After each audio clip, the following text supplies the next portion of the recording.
ones take hundreds out, but it might get a bum rush. How fed in a month, got bloodlust. I'm a vampire, won't sleep when the sun's up. Money for some better ones take hundreds out, but it might get a bum rush. How fed in a month, got bloodlust. I'm a vampire, won't sleep when the sun's up. I'm a nobody, call me righteous. Before me, Hercules, can't stop it. Yeah, I act immature and obnoxious. I be thought exploring on my options. I be rocking with Brock and honest. Still tight, made my Air Fortress. Told the dog that I might be chronic. Might say, man, it might just vomit. Quartz at her breast and the garbage chorus. Asking if I'm big, can she tell that I'm enormous? Mama said to eat your soup, I said fuck it, eating porridge. I'm with the 3 bears in the Goldilocks forest. Money for some bullet ones take hundreds out, but it might get bum rush. How fed in a month, got bloodlust. I'm a vampire, won't sleep when the sun's up. Money for some bullet ones take hundreds out, but it might get bum rush. How fed in a month, got bloodlust. I'm a vampire, won't sleep when the sun's up. Lil Jeremy might be, no, I'm not shameless. He knows that the steel comes stainless. I'm a gem, can you tell that I'm jaded?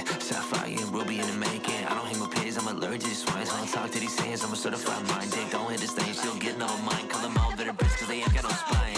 Money for some bullet ones take hundreds out, but it might get bum rush. How fed in a month, got bloodlust. I'm a vampire, won't sleep when the sun's up. Money for some bullet ones take hundreds out, but it might get bum rush. How fed in a month, got bloodlust. I'm a vampire, won't sleep when the sun's up.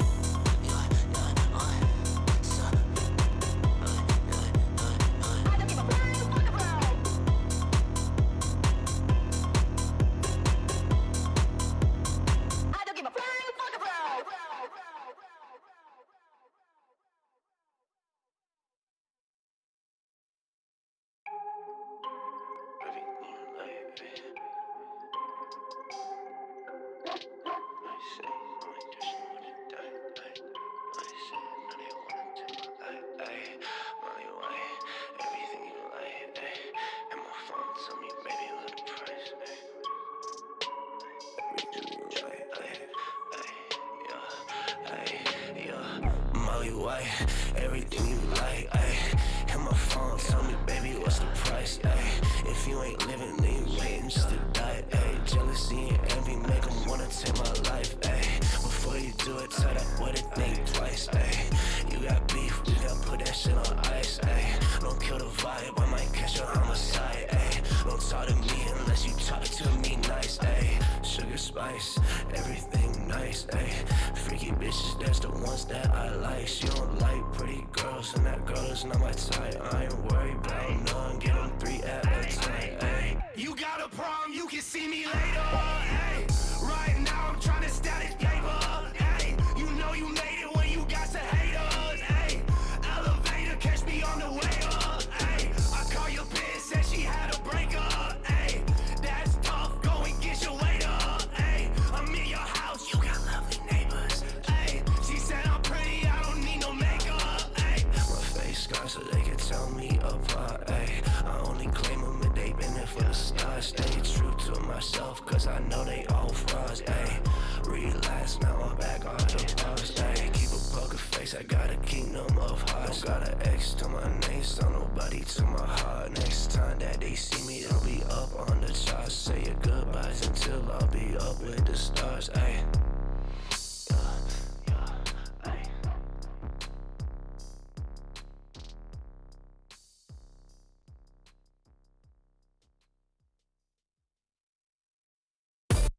I'm the baddest man here, I don't need no proof. Wanna check for yourself, go and bust the move. Don't wanna start a fight, I wanna hit a groove. Bring your girlfriends too, don't like the X-Groove. All I do is win, I can't ever lose. I just dropped in, don't you touch my loot. I could just be all night, it was gone too soon. With a mic in the booth, missing one more clue. If you gonna talk bad, better back it up. My shit gon' claim my ratchet tuck. I'm moving too fast, too past nuts. I'm a little distracted, you wanna back it up. Bada bang, bada boom. Ain't my mercy, hella clicks in the room. If you don't love me, I say fuck you too. You don't know me, bitch, cause I'm brand new. I run a tight shit, just cut me loose. Got an ace in my pocket, one from every suit. I'm a bombshell, I'm a mini nuke. What that gas smell, smoking propane too. You need me there, already on road. He a scaredy cat, he a puss and boost. One last wish, that is coming soon. It's looking real grim for your Betty Boo.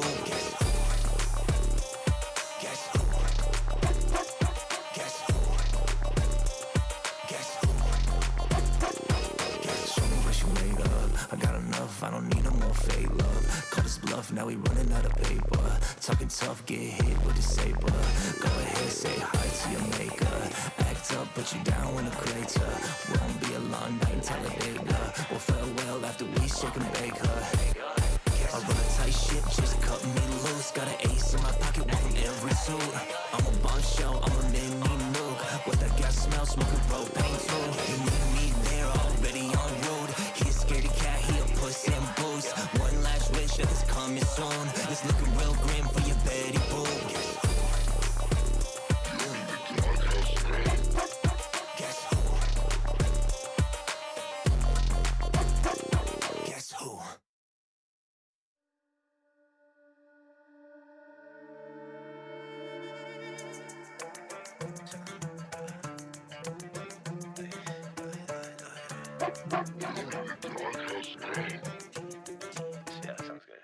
I'm fresh to death, always dressed, possessed by my life's a mess. I just try my best, list my dish, erect, put in cardiac, but they won't arrest. Bitch, fuck your ass. I'm the devil in the flesh, no recommend, send a threats. I tell my set, only aim for the neck, and that's how we send a message to the rest. Keep a blade by my side, you don't want me upset.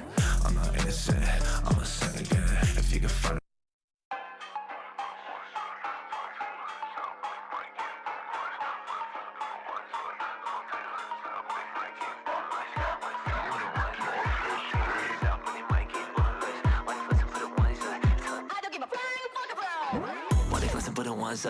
Don't take hundreds out, but it might get bum rush. I've played in a month, got bloodlust. I'm a vampire, won't see when the sun's up. Money for some better ones, don't take hundreds out, but it might get bum rush. I've played in a month, got bloodlust. I'm a vampire, won't see when the sun's up. I'm a nobody, call me righteous. Before me, Hercules can stop it. Yeah, I act immature and I'm not shit. I be dog exploring on my ashes. I be rocking with bragging honest. Still tight, man, in my Air Fortress. Told the dog that I might be chronic. Might say, man, it might just want me. Court set of breasts and it got bitch chorus asking if I'm big. Can she tell that I'm enormous? Mama said to eat your soup, I said fuck it, eating porridge. I'm with the three bears in the Goldilocks forest. What if listen, put it ones up? Don't take hundreds out, but it might get bum rush. I've played in a month, got bloodlust. I'm a vampire, won't see when the sun's up. What if listen, put it ones up? Don't take hundreds out, but it might get bum rush. I've played in a month, got bloodlust. I'm a vampire, won't see when the sun's up. But Jeremy might be, no, not shameless. He knows that the steel comes stainless. I'm a gem, could you tell that I'm jaded? Sapphire and ruby in the making. I don't hang with pigs, I'm allergic to swines. I don't talk to these hands, I'm a certified mind dick. Don't hit this thing, she'll get no mind. Call them all better bitch, cause they ain't got no spine. What if listen, put it ones up? Don't take hundreds out, but it might get bum rush. I've played in a month, got bloodlust. I'm a vampire, won't see when the sun's up. What if listen, put it ones up? Don't take hundreds out, but it might get bum rush. I've played in a month, got bloodlust. I'm a vampire, won't see when the sun's up.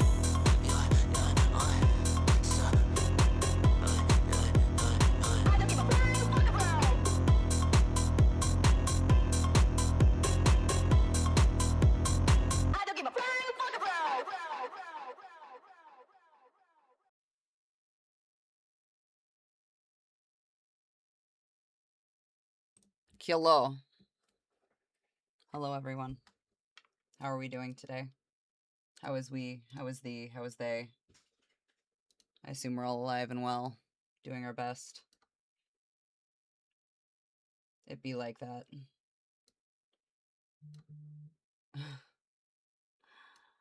Okay, let's see. I was finishing setting up my screen, sorry.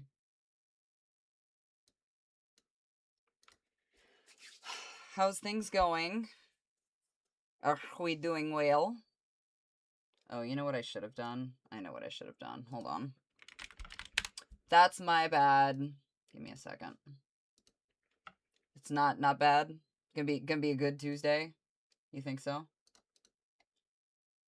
I say as if I'm somehow doubting it for some reason.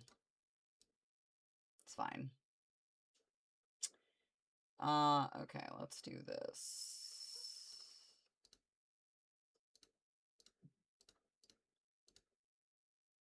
Oh man. Why do I have so many of these? There we go. Tired but getting ready for some training. Oh, I bet. I hope it's a good time. Positive things, hopefully. I don't want the reward queue. Did I do this wrong? Oh, I guess.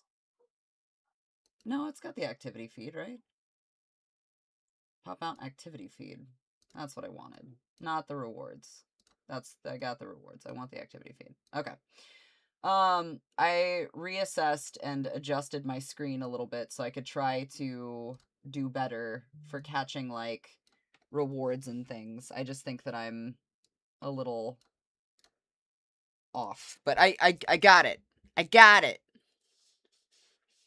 Good food. It's good food. So today obviously is a little different. It's a little strange. I know that I usually don't stream on Tuesdays, so things are a little off in comparison to what they normally are. Also, it's trying a different time, which is not normal for me. So this is a very strange experience for myself, I guess, to be doing this.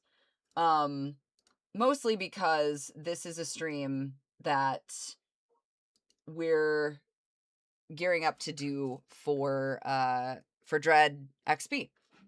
I had a demo that they wanted me to do, and so that is what we're going to be doing here today. But I thought we'd give everybody a few minutes to kind of come hang out, pop in, say hello, and then we would get moving. So it's strange for me. I mean, true, that's fair. This is the everything feels fucked up stream. Time is a weird. Yeah, it is a little strange. Hello! I hope you're having a good gym day, Brolin. But yeah, I have everything set up for Runt, and I'll go over what it is and kind of the reasoning and so on. But this will be a visual novel, so I think those of you that enjoy that type of thing, like visual novels with separate style mini games and things within it. This is a very story rich visual novel though, which is kind of why I was interested in the first place. But I'll explain. Spada, happy to have you. Also, Bubble Bath, pie in the face, 55 stream streak. Kyle the Vampire God on a 5 stream streak. I appreciate that. Also, Zax Valley and Azriel, thank you for the follows. I'm feeling okay. I'm definitely feeling some things. Yeah, I figured the across the pond folk would. I'm still trying to figure out a way to incorporate like the across the pond folks. The only thing that I could do for that is stream earlier, but that's hard, and that means I would have to shift like basically I would have to get up, have breakfast and everything, stream between like 9 and 11, and then go to the gym and then come back and stream again in the afternoon. So it's Petricite. Oh, it's a vocal thing. So this is a throat spray. I've showed this before. So if you're a voice actor, or if you talk a lot, or you stream, or you just have a job where this like talking is a thing, it's a soothing throat spray that's literally made out of like honey and apple cider vinegar, rose hips, and some things. So it's a kind of a natural throat spray, but it's really, really good for that. And then the other thing that I use a lot of the time is this, which is Satori. But these do really, really well for when I am dealing with like some of the frogginess and things. Yeah. You'd have to like flip your whole day. No, but that's why I could probably only do a double once a week or maybe twice a week at the most. And even then I would have to be conscious of what I'm doing through the day. So it wouldn't be a bad thing and I wouldn't mind doing it. I would definitely though have to like really think it through. Yeah, it's super helpful. No, it's okay. Like I said, maybe like once a week I can definitely look at doing that and try to like see if there's something that I can do to incorporate it. Melting gummy bears in hot water. I don't think I've ever tried that. So there's a thing for green apple, like using green apples to stop mouth noise. Voice actors have such a wild array of tips and tricks for vocal stuff. Dex, happy to have you. Welcome back. Also, Punished Weasel, chilling and grilling the day before my big test. I hope you do amazing on your big test. Valerian, thank you for the follow. Yeah, I don't think I've ever tried the gummy bears thing though. I haven't heard of that actually. Now that I'm thinking about it, gummy bears in like gummy worms and shit like that for lifters in the gym. Twitch took away my stream streak. Oh no, that's okay. It happens. No big deal, Shmanu. I use the green apples trick. Yeah, they're definitely good for the efforts and the creatures. I do think that the green apple thing has like a science behind it. There are some types of vocal tips and tricks that voice actors will provide where you're like, is that real? Is that a thing? Peppermint is great for throats and for stomach settling. Yeah. Melted sugars of gummy bears would act in fashion as a honey, sort of viscosity wise. There's also throat coat. I swear by throat coat. I've used throat coat a lot. And then Pang Dai Hai is a type of like little bud thing that you put in hot water and you drink it. So it makes like a tea. But Pang Dai Hai is, I'm probably butchering the pronunciation. But thanks. I love it too. Ellis got it for me.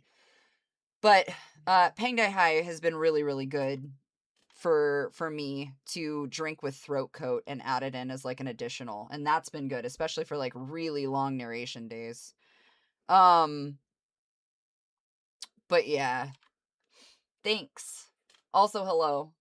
Gummy candies are great when getting tattoos. I don't think I've ever used gummy candies during a tattoo. I don't think I've done that. Welcome. Okay. But yeah, we're gonna hang out for a little bit. We obviously kind of had things get a little train wrecked for Sunday's AMA day as well. Everybody says hello. Hello. Dad says hi.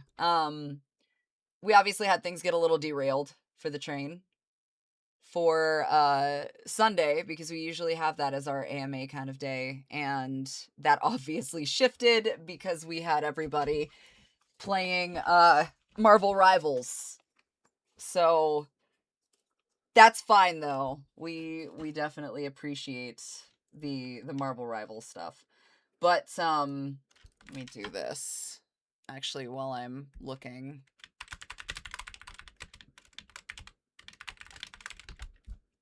There we go. I had fun doing that.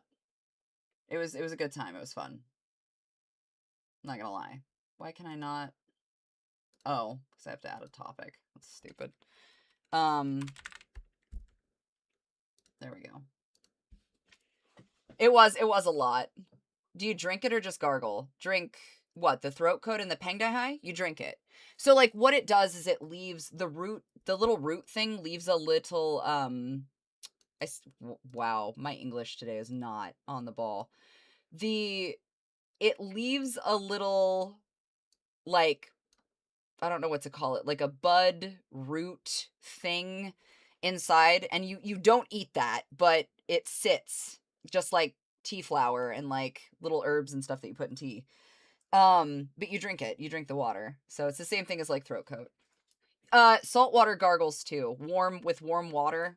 Saltwater gargles can help too, especially like today I'm kind of froggy. I'm not I just finished I had therapy right before this, so the timing was wild. But I just finished talking obviously to them, so my throat is kind of feeling it a little bit. And then today is just like a weird, because it's been warm, so all of the flowers and all of like the like sinus stuff, yeah, has fucks off again. It's been wild. Hello, Cryptech. Healing's good. I am finally back to somewhat lifting. I just have to be kind of conscious, and as much as I don't want to, I really want to push weight. Hello, Cornell. Thank you. I appreciate that. I am doing better. Still didn't know you were a voice actor. Yes.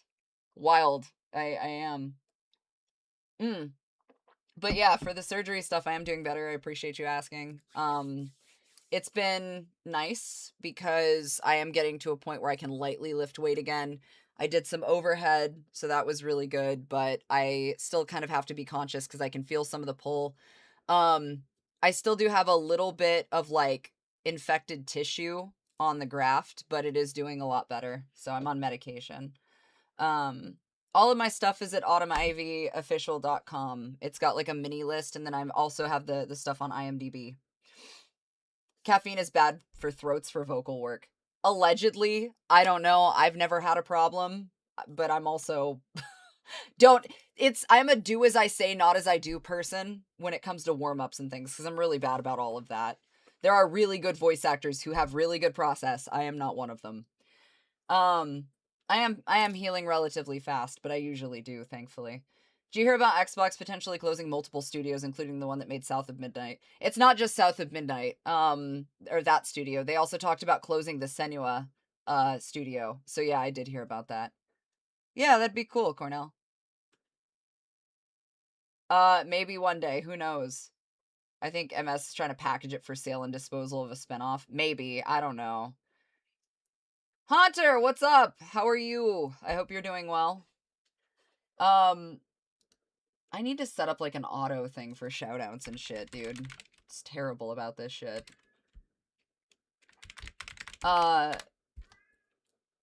It should be good though. I am feeling better. You probably do. You probably see Meatball.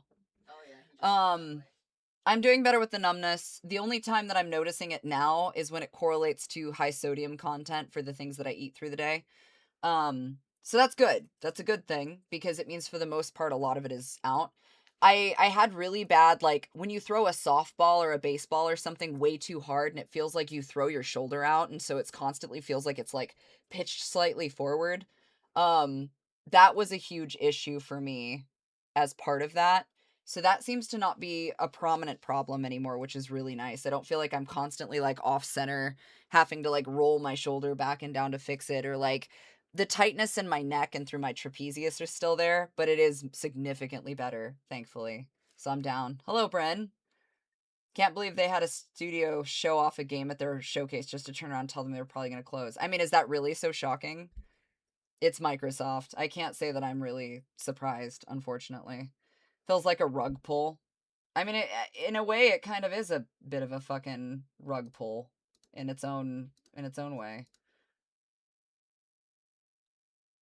which is really unfortunate, but also not so shocking.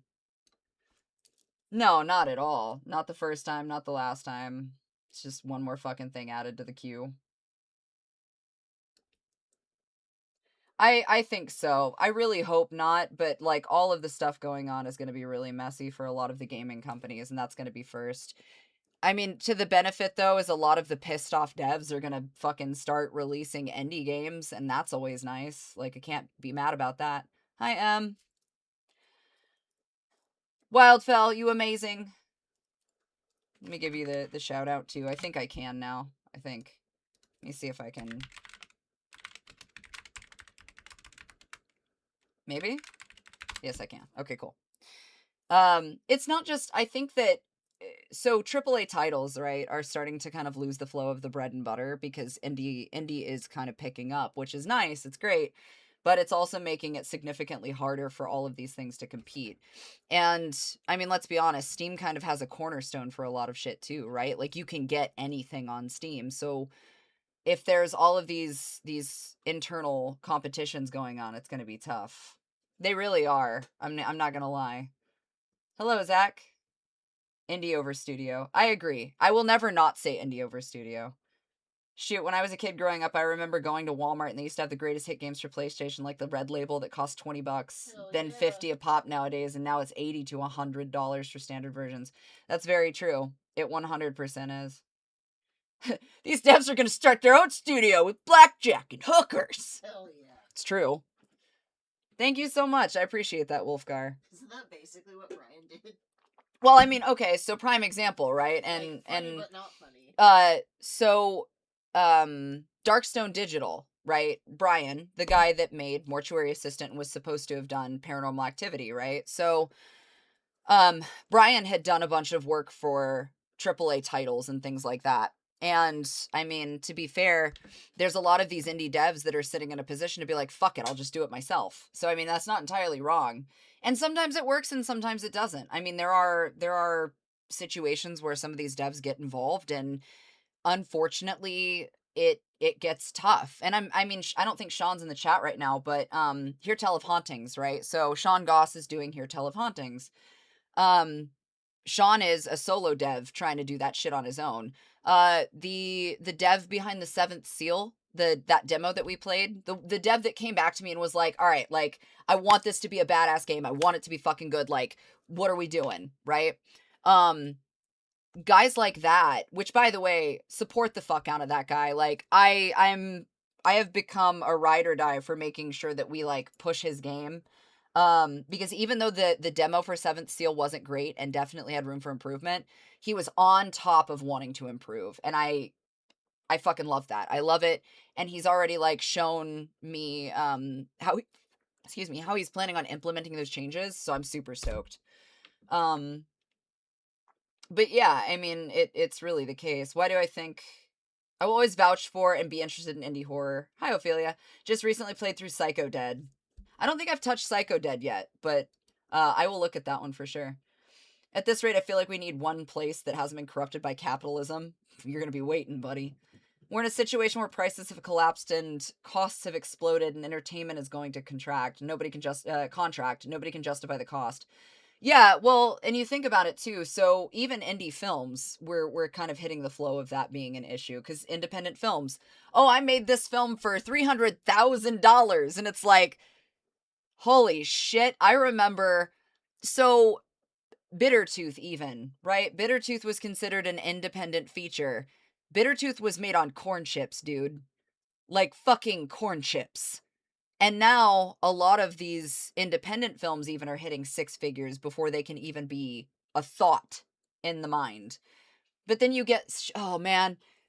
So, prime example, right? Obsession. Obsession was curated as an independent film. Obsession was made on a six-figure budget, right? Low-end six-figure budget. I think that one actually was like 200,000 or 300,000, if I'm not mistaken. And then turned around and made motherfucking millions. Right? Millions. Fucking crazy levels of money. And it was initially indie, which is... Oh, they made it for 750K? Yggdrasil says 750K. I would have to double check. I thought it was lower than that. I thought it was low end six figures, because I remember reading, I think that it was like 350 or something. But Yggdrasil says 750, so you guys can double check that. I very well could be wrong. But regardless, it was made for six figures in the budget, and then turned around and made fucking millions, right? My issue... Yeah, well, and Iron Lung is a great... I mean, Iron Lung is a hell of a fucking example. He threw it in, and, you know, Mark turned around, did Iron Lung for his own... Like, he busted his fucking ass doing Iron Lung, and then turned around and made the money. Granted, the difference is in Mark's case, Mark had the benefit of an extremely loyal and extremely established fan base to kind of piggyback the concept and be able to actually allow for that space to grow.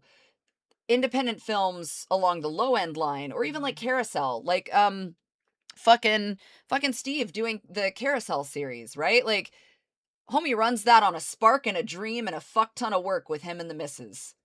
But you make that work if you really care. In Obsession's case, I keep seeing the argument come up about the people discussing, like, look, and it's always the people who have never done entertainment or been an actor or done anything in that department where they're like, yeah, well, that's the contract you accepted, so you shouldn't be complaining about money. And I'm like, stop.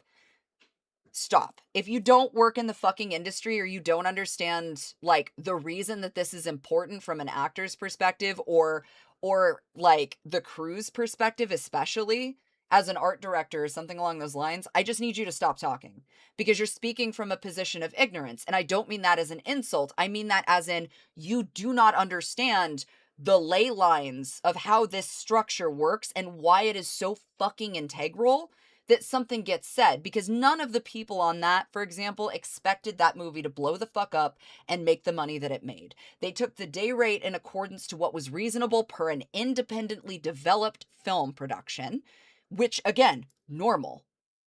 Indie's another prime example. Their fucking star actress turned around and took the basic pay runs and went with it. So Ray confirmed Obsession was around a 700,000 and is now the second highest grossing sub-$1 million movie behind Blair Witch, which was only 35,000 and made 248 million. Prime example. And Blair Witch at the time, right, was very much some guys, some camera equipment running around the woods calling it a day.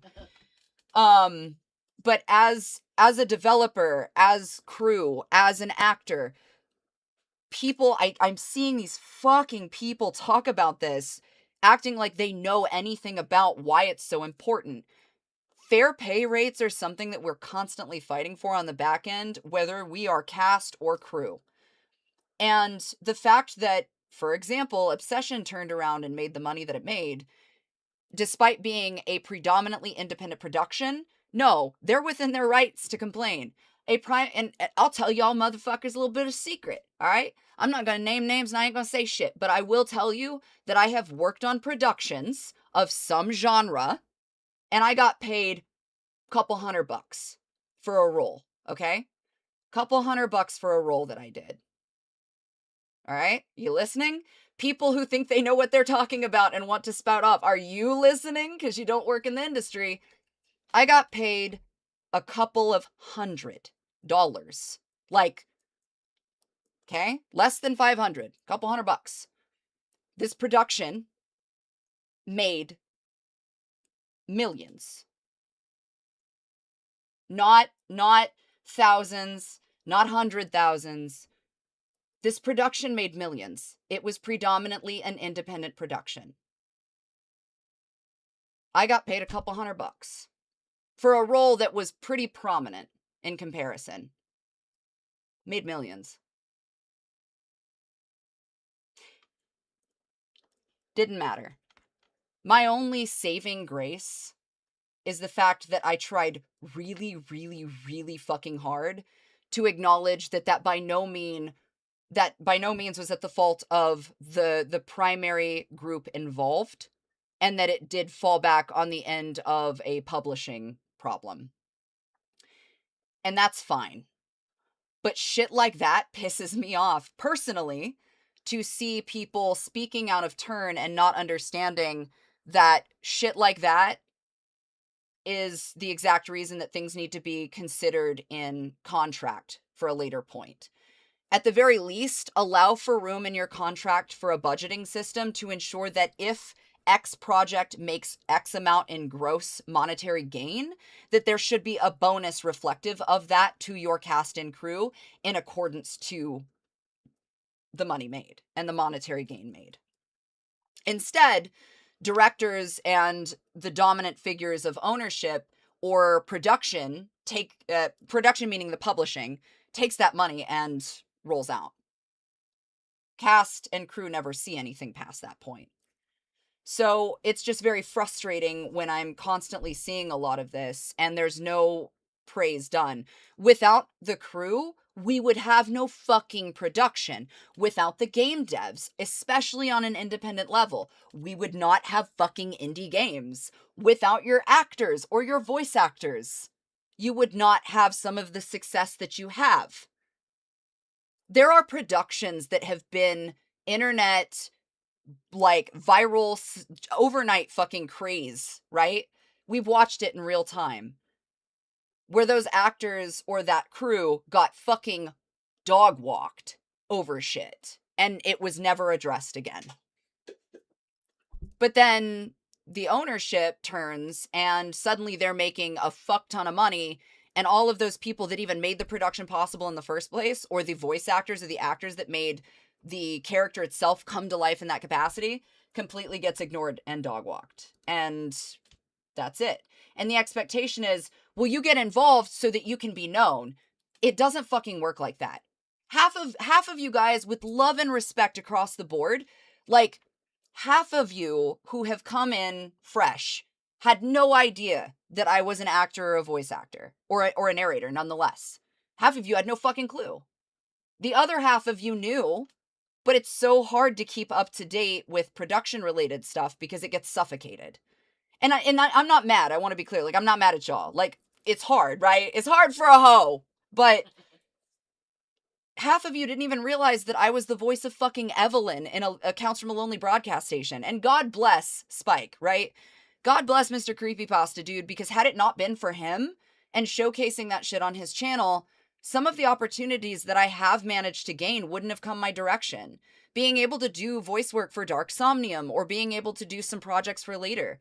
Like, nobody would have known my existence. And even to this day, a lot of people don't realize that I'm Evelyn. And I've been Evelyn for over, 8 years now, I think? 7, 8? I don't know. It's been a long fucking time.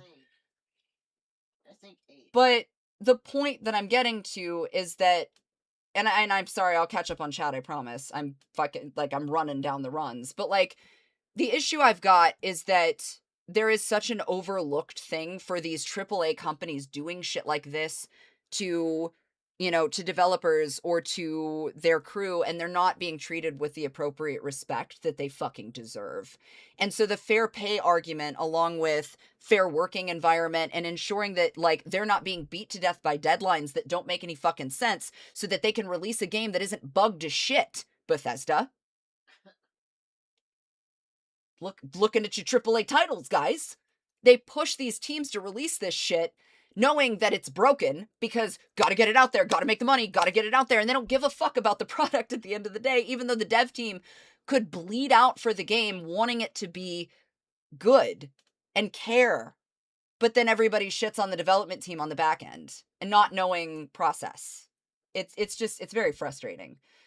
But, that's exactly why Cryptech made a comment about, things being canceled and, people not getting paid or, at the very least kind of getting rear-ended on the backside. So allowing for that equality is kind of a big piece of that. There was a movie a while back on Book Talk, secondhand from a friend of mine. Or wait, hold on. I heard the couple filming it split and there was a lot of drama and actors were left in lurch. Oh, yeah, I was one of them, Cryptech. I know what you're talking about. I know the project you're discussing. I was one of the actors that was hired to do that. And they not only used all of our fandoms and all of the base to advertise for this project that inevitably wound up in nowhere, but there was some filming already completed and it was a shit show. I know what you're talking about. So I'm sorry that happened. When my movie half the producers are like, this is exposure. Yeah, well, I mean, it happens all the time. Their expectation is that us as actors or crew, for example, well, this is for your portfolio. Great. My portfolio doesn't feed my dogs. My portfolio doesn't feed my partner or myself. It doesn't pay for our fucking rent or our house or anything else. Are you fucking serious? Get the fuck out of here. Okay. So, prime example. And I say this with what Haunter just said. I see all the time for people to argue about, well, so the rate right now, standard non-union rate that we're supposed to ask for under certain circumstances is $250 per hour with a 2-hour minimum. Okay? Obviously, not all projects apply under that, but when they are a structured independent development or a structured development team, we're supposed to ask for $250. And there is I'll give it to you guys, actually. I gotta find it. Hold on. Well, shit. Hold on. Give me a second here. There's a GVAA guidelines. So it's GVAA rate. So if you guys are, and I have this in a little folder somewhere, but the Global Voice Academy has references for this stuff. So if you guys want to check out what is average for this, and this is a completely usable GVAA rate guide. So it's television, it's non-union, it's video games, it's fucking, shorts, but there's a whole shit ton of stuff that is really helpful. So if that's good, you can use it. But GVAA shows and reflects guidelines and updates them accordingly. But I want it to kind of be considered that that's it. In my case, I struggle because I will on occasion get people who are like, hey, I have this college thesis project that's my final animation piece and I really wanted voice to it. How much would you charge me to do a couple of lines for this? It's not a big project. It's 2 minutes long. There are people on one side of it that would argue and be like, if you say yes to them and you lowball, you're doing everyone a disservice. But it's okay, guys, so I want you to remember, though, that not all independent developers, independent creators have the capital or have the ability to pay a $250 per rate at 2-hour minimum either. Sometimes you have to structure things as like $5 to $7 per line or fucking 50 cents per word, right? Like there's got to be some give and take, but it also needs to be understood that there's a respect issue. So for example, if I did a voice piece for an animation that blew the fuck up, right? And it just like took off. But predominantly it was the character systems that did it, and it was like the buildup of the characters. The respect needs to stand because I know what you paid me for that. But then if it gets picked up by a giant company, like fuck, dude, at least let me continue to voice the character that was made popular, that made the series popular in the first place. Like don't pull that out from under me. Don't pull it out from under me because suddenly, oh, well, Amazon owns it now.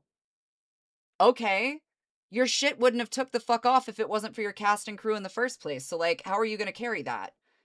On the other hand, there's college thesis students who are like, fuck, I just want a couple lines. And I'm like, all right, cool, let's figure this out, right? Like I'm not gonna take out of the weekly ramen draw. That's, we've all fucking been there, you know? Have you explained that concept to them? No, the what? Robert Englanding. Yeah, so Ellis and I, Ellis said, have you explained that concept to them? And I was like, what? And he said, Robert Englanding. Okay. So the way that I like to do things, for me in particular, is something that Ellis and I call Robert Englanding. And I'm a huge fan of Robert Englund. I love Robert Englund. I think he is hilarious in terms of like a man that just doesn't stop talking. Like I mean that like lovingly. That's a different story. He does not stop talking, I swear to God, but I love him. So Robert Englund just shows the fuck up in stuff sometimes. Like he is so fucking wild that he just shows up. He's been in films that were like done on a college shoestring budget, and then he's been on, I mean, he is Freddy Krueger, right? So like the man just shows up in independent stuff whenever he wants to. Yo, thanks, Samir. I appreciate that.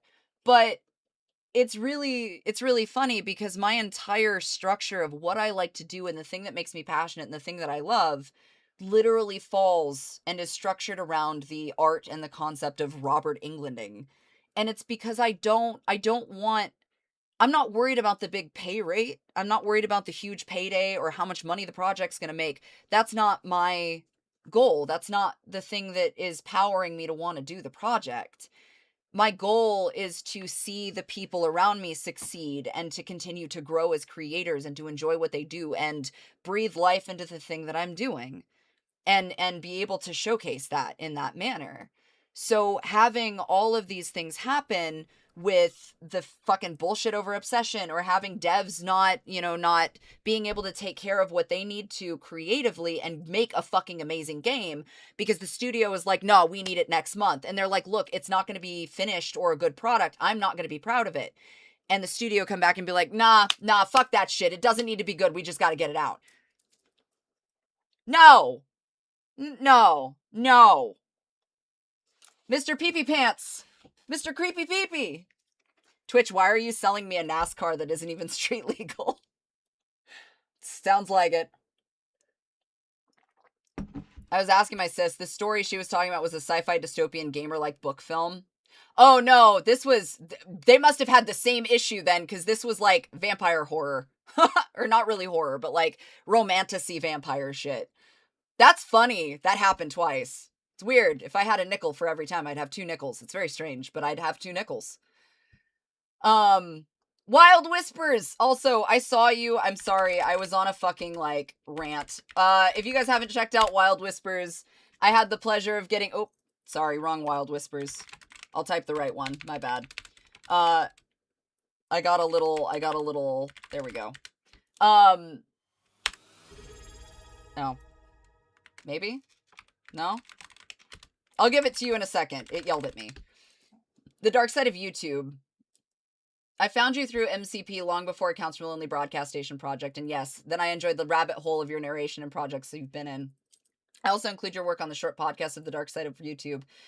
I appreciate that. And like, no, don't thank me. I just enjoy doing stuff. And if it can help other people do stuff, like that's it. Again, Robert Englanding. I just want things to be meaningful and creative and beautiful, and it's very hard to do that when we live in this constant restricted society of, if you are anything except the thing that I deem you to be, you're not allowed to live. And that's, I wish that was an exaggeration. God, I wish it was a fucking exaggeration. It is wild to me that we live in a fucking world where it's like, oh, you want to love that guy? You're a guy too. You can't love that guy. Two guys can't love each other. Oh, you're a girl that loves a girl? Well, sucks to suck. That's not normal. The Bible said, just let people live. If it's not fucking hurting you and it's not illegal in the weird, creepy kind of way, or there's not shit going on, just shut the fuck up. Shutting the fuck up is entirely free. And just let people live life. Drives me fucking bonkers. Anyway, sorry. I'm having big feelings. Yeah, it does. It looks like it. Art versus commerce, right. Art is inevitable, you know? Any con plans.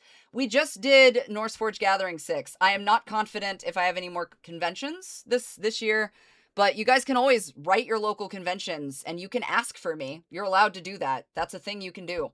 So if you want me near you, you can absolutely request me as a guest. The more people that do it, the more likely they are to bring me out.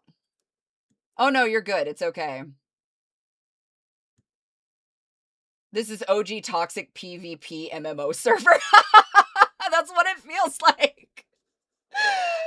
I appreciate that. Also, Wild Whispers, thank you. There is your shout out. Wild Whispers was a lot of fun to play with. Fucking, like, amazing Marvel Rivals player we played on Sunday with the rest of the crew. Just wild stuff. You just had a pride parade? Yeah, fuck the arguments. Let people do stuff. Zeslamet, thank you. Also, Baphomet coming in for a 4-month tier 1 resubscription because they great like that. I will demand you return to Arizona cons. I will want to thank you for being so kind to me when we met. I appreciate that. Yo, bits! People tend to ignore the part of the Bible where it goes, you have to love everyone! Kind of, yeah. Well, they like to nitpick a little bit, right? That's fair. Not on my Christian Minecraft server. God damn it. Anyway, regardless, seeing to wrap the conversation back around, because we did the neurodivergent shit. But watching Microsoft shut down a bunch of studios under this, especially when all of these releases were just announced on top of that, is just nasty business and pretty fucking crazy, to be honest. Jared, thank you for this 3 stream streak. I appreciate it. This is why I favor the tribe that fights things out. Did a favor for a dojo owner and helped out for the daycare for a week while they were at a competition states away. The understanding for the kids is that if somebody hits them, they hit the person back. Talk about an endless slap fight. A little bit, yeah. Shaggy! Look at you go! Thank you for the thing. I don't know what we started, but it started something. Not really sure. It just said we started something and then it disappeared on me, so that's fine. What's up? Hello, Count. Should come to the Highland Games in Asheville, North Carolina. I have a hard time traveling. How in the fuck do we keep Yeah, I'm not sure. You guys out there in North Carolina are fucking wild. Y'all coming out of South in North Carolina. I don't know. Never end up over there, but every time. I'll be damned if it's not fucking North Carolina or Boston. Velociraptor, hello. It's welcome back. You showcase a fucking team and then tell them we're closing. You're so fucking dumb. That's literally it. It's very frustrating to watch these things that, you know, that are built up only to know that something like Microsoft is kind of fucking us on the back end because they're not allowing for the appropriate space. And who knows, like, maybe they're gearing up for a merger. Maybe it's because of, you know, the economy. I don't know. There's 1,001 things. Ender, thank you for the bits. I appreciate it. We could find something in Virginia. I feel like, Castle, you're biased a little bit about Virginia, my guy. I also don't know. Is anybody around Virginia besides you? Also, you're coming here. What do you mean?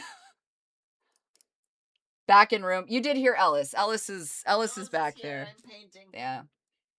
Microslop got a new CFO and they're pivoting to AI. That's what's up. Oh. Baffo's got the dirt.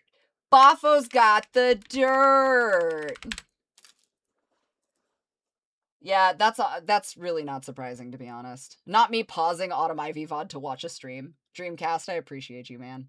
You think you guys could survive New York? Oh man, the Knicks winning? Congratulations, by the way, all of you New Yorkers, for the Knicks winning. That's wild fucking work. I'm so glad that that was the shit. Maybe it fixed the time. I think we're convinced it fixed the timeline, so I think we're doing okay. Ellis is princess, you know that. I don't think it's dumb. I think it's rational. If they're really losing money and these projects got to finish, a lot of studios are getting canceled projects. Our guy Yokotaro was saying he's not lazy. His projects are getting canned. That happens a lot. And I really, really do sincerely hope that we're going to start seeing an uptick in indie developers being able to, developers finally being able to kind of move into a position to flex and do the things that they love and they want to do. Had to work at a viewing party. The vibes are over the moon. I will forever use it to spite them. Microslop actively bothers them. It's a bannable word on their Discord server. Are you serious? That is the most corporation pegged bullshit I've ever heard. Get the fuck out. Dude says I'm a sysadmin for my main job. These new assholes are trying hard to move to AI to do their jobs and it's failing. Well, that's the joke though, is a lot of this is like, I think that there should be better education that correlates to understanding that generative AI and standard AI are not the same thing.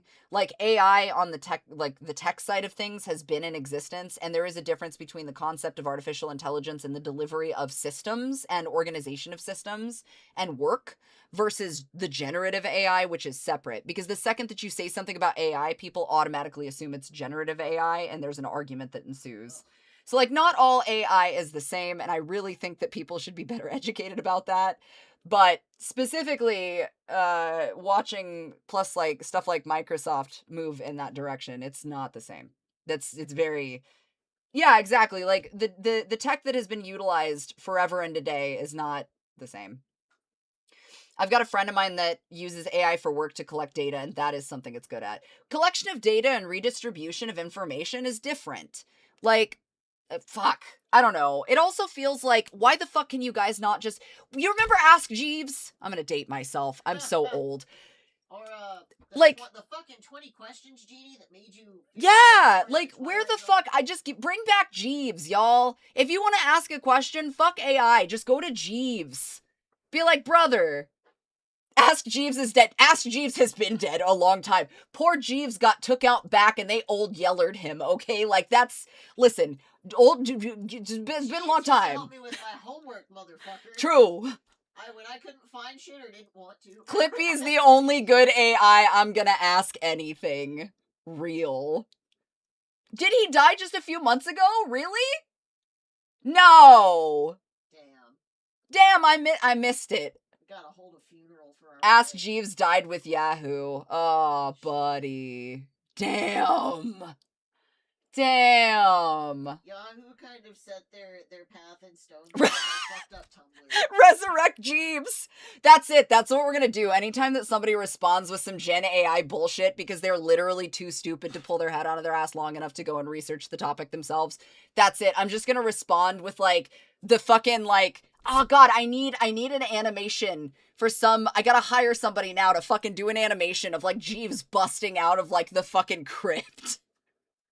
Coming like back, the fucking Undertaker meme. Comes back like the Undertaker meme, yeah. It's just Jeeves popping up out of the fucking coffin. My biggest idiot in management keeps plugging my reasons why I can't use a certain system into Claude to argue against me. It's not working in his favor, and I blocked his computer from using it. If he's gonna argue, I'm gonna force him to do it, not the computer. You know what? Good work. You get a cookie. MS bought these studios to fill out the year of Game Pass. Then 5 years later, when the games come out new, the CEO said they need to pay for Bethesda and Blizzard, while the parenting company is posting 89 billion quarterly earnings. That's fucking crazy. Oh, what the fuck?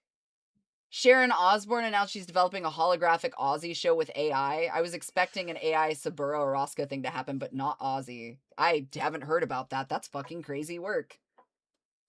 That's news to me. Unsurprising, not a good thing. The one thing I would quote AI on is terminology, linguist by trade, because 90% of the time Google's AI will quote you a legitimate dictionary. Again, though, I feel like there are there are efficient data collection and redistribution facets of intelligence that are separate from a generative AI position, right?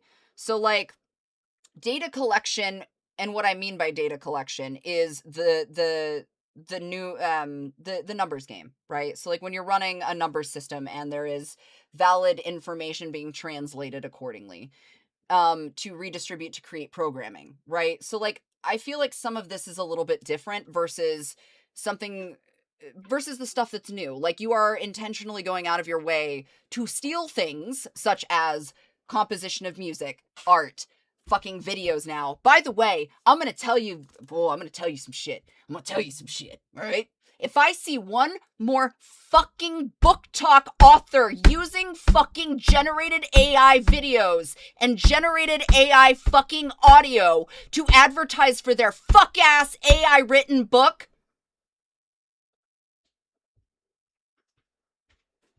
one more time. One more fucking time. Bricks through windows and belts to ass. One more fucking time. I am so and not to mention, look, y'all don't get a motherfucking reprieve because you bitches decided to start doing that shit and then start like slamming the voice work to go inside of it that is also generated AI and then be like, we hired voice actors for the actual audio though. And then go to advertise for it and not give the voice actors you fucking hired the piece to be like, hey, so we just need you to like record a teaser script so that like we could hire actors to do the like dubbing part of it so that we can advertise our fuck ass book coming out. But instead of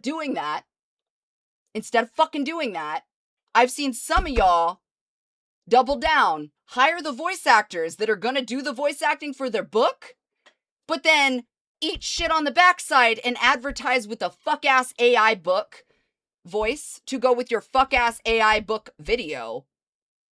Are you fucking kidding me? Do you know how goddamn disrespectful that is to the voice actors that you decided to hire?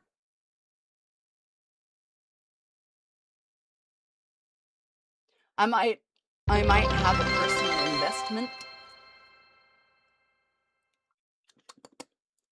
I might have a personal investment in a little bit, makes me a little bit, leaves me.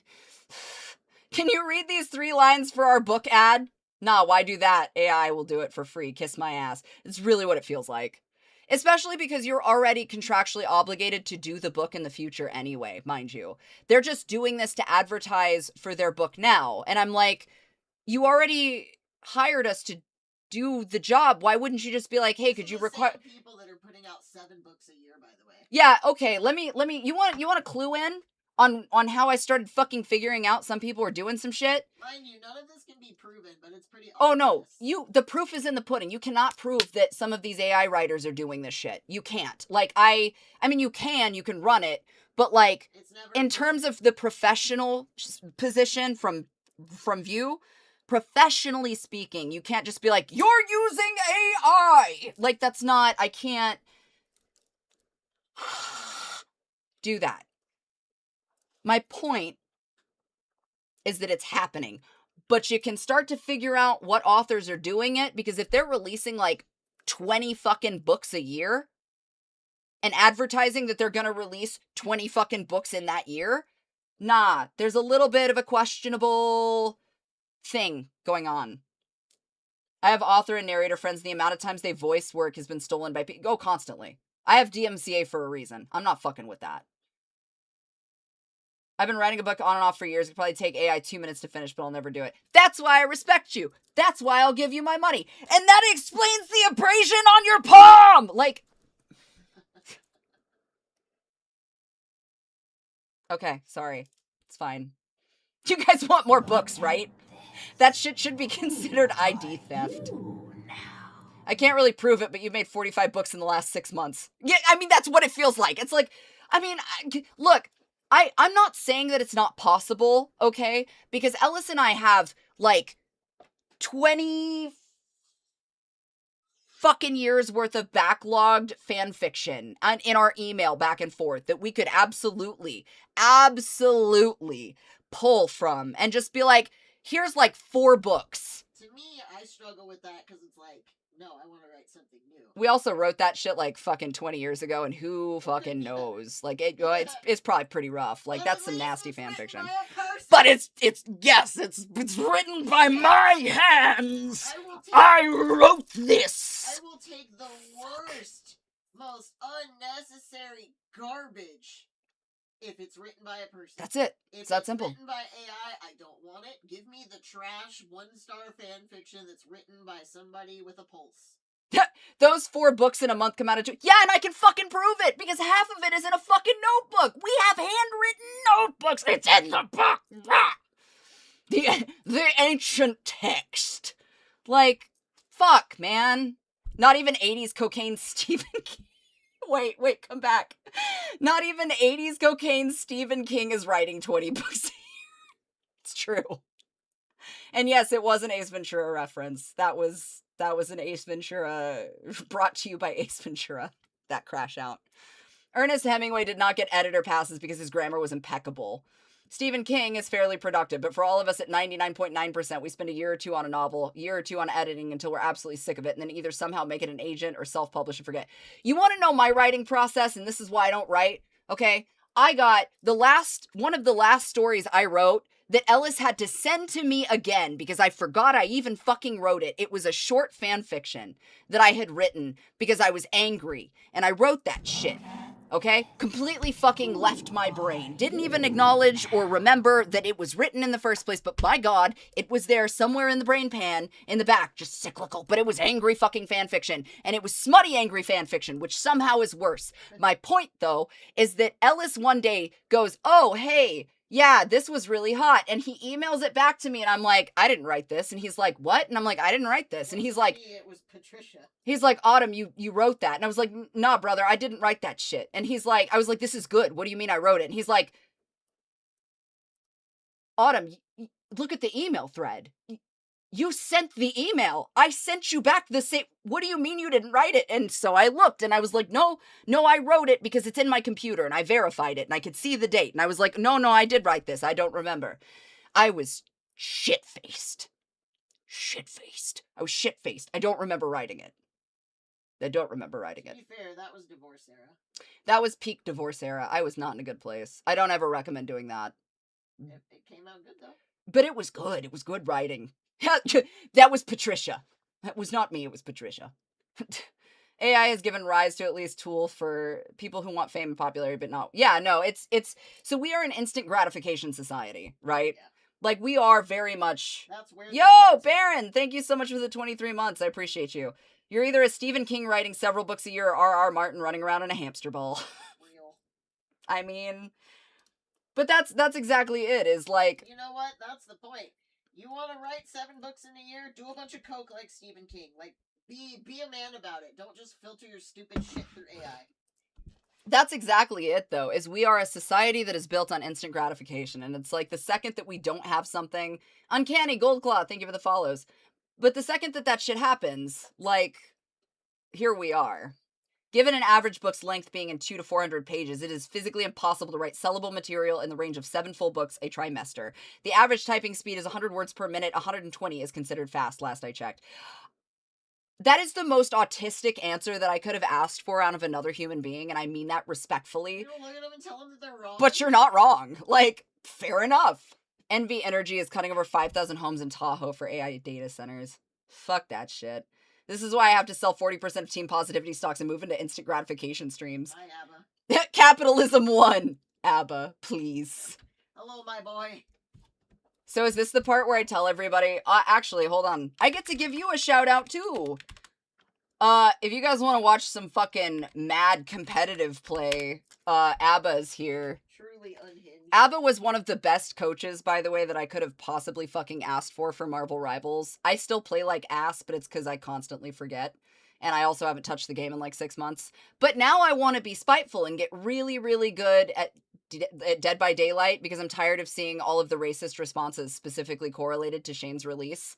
So now I need to get really, really good at Shane. So, Abba, we need you to sign into DVD for 20 minutes so you can come back in. He told me he can't. Why? Because it raises his cortisol levels. Oh, that's fair. Can't do that to him. Oh yeah, there's mad racism going on. It's it's fucking bad. gross. It's so fucking gross. Where the fuck is John Connor? Real. I love how I mostly lurk, but this I'm passionate about. I just appreciate you being here, Dex. Like, it's good. Mr. Creepypasta's hard stuck in silver. I don't know if Spike is still here, but brother, you're being called out on TikTok right now. Like, that's hard. That's bad. I still play like shit, but because of Max, I'm a polished piece of shit. Proud of you. Good stuff. True. There's now a Dead by Daylight movie in the works. I did see that. I appreciate that. I can get you like proper God tier Survivor. All I want is to like get really fucking good, because if I see one more fucking racist comment correlated to Shane's release, I'm into the river I go. Like, I'm so over it. Like, representation across the board for Native and Indigenous Native culture specifically is so fucking down the line anyway. And we finally, after 10 years, get Shane. And he is beautiful and amazing. And I am so excited for the authentic storytelling that is to come that correlates to a Native told, like, OG, right? And I'm so fucking excited and stoked for that. And all I'm seeing, which there's a lot of praise, don't get me wrong, like all of us who are hyping the fuck up out of finally having rep is like, we're fucking hyping, right? Like, we're ready, we're selling that shit, we're ready to go. Just excited that we have something, which, fucking side note, by the way, like, I don't know if half of you knew this, because it didn't really feel like it needed to be discussed, but Finn, for example, is Native. A Lonely Broadcast. That Finn? Native. So, like, the fact that we have something for this, we're like, oh, bet, this is fucking cool, right? So, like, I've got a bunch of other, like, fellow, oh, see? Pawnee. Comic just said, yeah, what's up? So Comic Tutor just said that they're Pawnee. Point. It doesn't matter, right? No, like, original character. So, I'm stoked for it. But, and a lot of the reception has been positive to some degree. But there's a lot of fucking racist comments. And I'm like, dog, I'm gonna get good at the game just so that I can find every single one of you that are being weird and gross about this.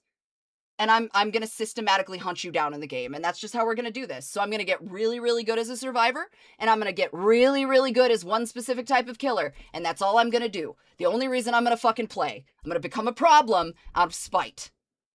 So, just mad about it. 4 coaches told me I was uncoachable years ago. Max was the only one who stuck around and pushed me to go into League Pro play. I genuinely owe the entire career and income to him. Yo, see?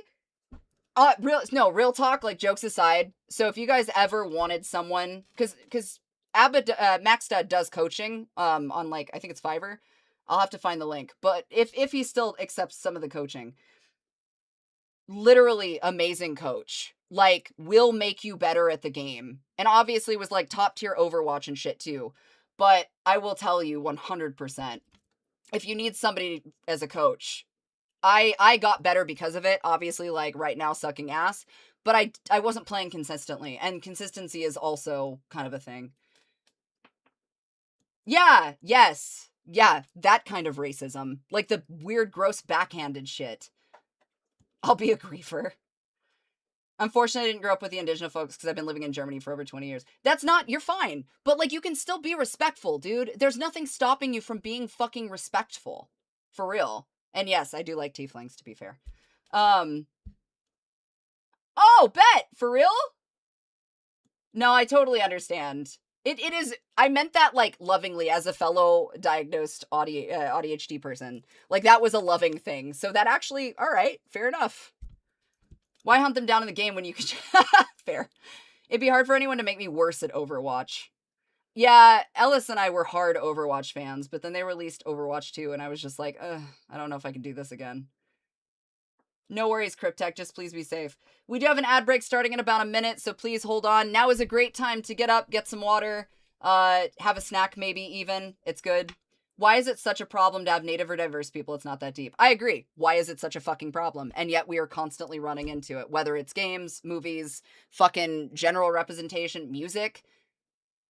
like, it's... Hallucination is the only one that's really got any kind of notoriety music. Yeah, Hallucination is fucking amazing, by the way. If you guys haven't listened to Hallucination...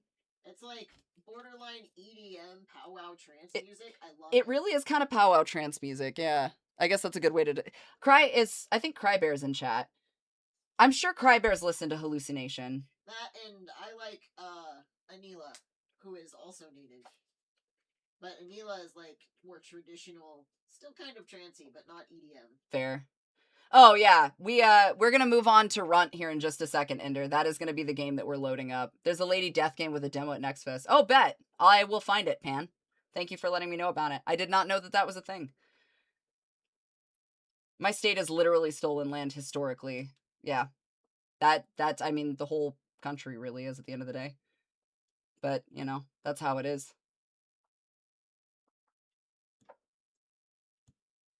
It doesn't, that's the thing, is it doesn't change anything. Yeah, Ellis and I tried to start playing Magic the Gathering Haunter. We have piles of cards we still need to open. We haven't opened them. We probably are sitting on, like, thousands of dollars worth of cards. I don't know. I just haven't opened them. But we need to get better about it. Our ability to find time to learn how to play is very... Make Spider-Man native. Make him Italian. Make him a fish man. I don't care. It's not that deep. I mean, so I thought that's what was cool about the Spider-Verse, right? Is like we got to see such a really cool collection of characters all correlated to that exact theme. We saw a native Spider-Man. We saw Italian Spider-Man.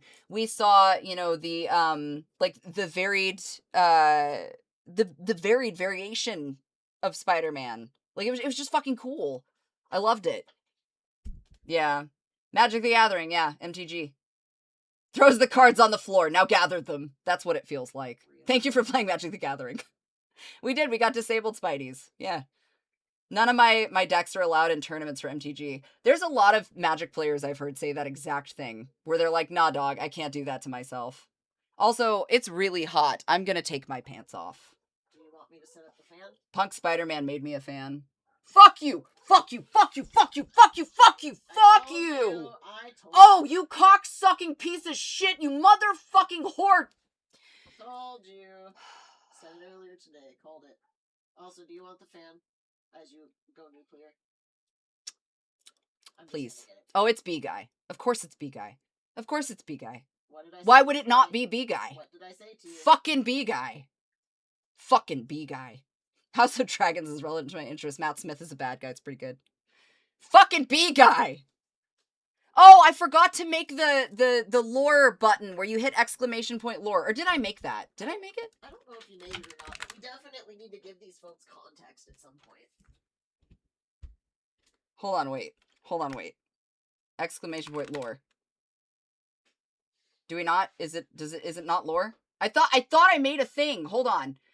God damn it. Hold on.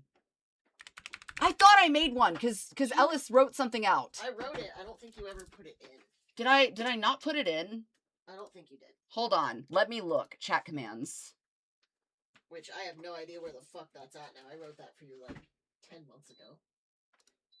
I will have lore. I will put up exclamation point lore. I just don't apparently know where that went at some point. Do you want a fan? I needed a fan. And also you're great fans. Doctor Who actors who then do evil characters makes them question how dangerous Doctor Who could be if they choose. I'm not sure how we got onto Doctor Who, but okay. As a Star Trek guy. I will have Ellis come back and entertain for a moment while I find pants. B-Guy's a dude who shows up to torment me whenever they stream, record, or literally just do anything. The problem is he doesn't even... There's not a house. It's a field. It's an open fucking field across from my house. And this man, on God, because his brother owns the fucking land, finds it within himself to just show the fuck up to run his dogs in the field. There's no reason. There's no purpose. I gotta piss. Everybody go piss, get water. I'll be back. And then we're gonna game. You go, piss girl. Go piss, girl. Hello, kids. How are we? What's happening?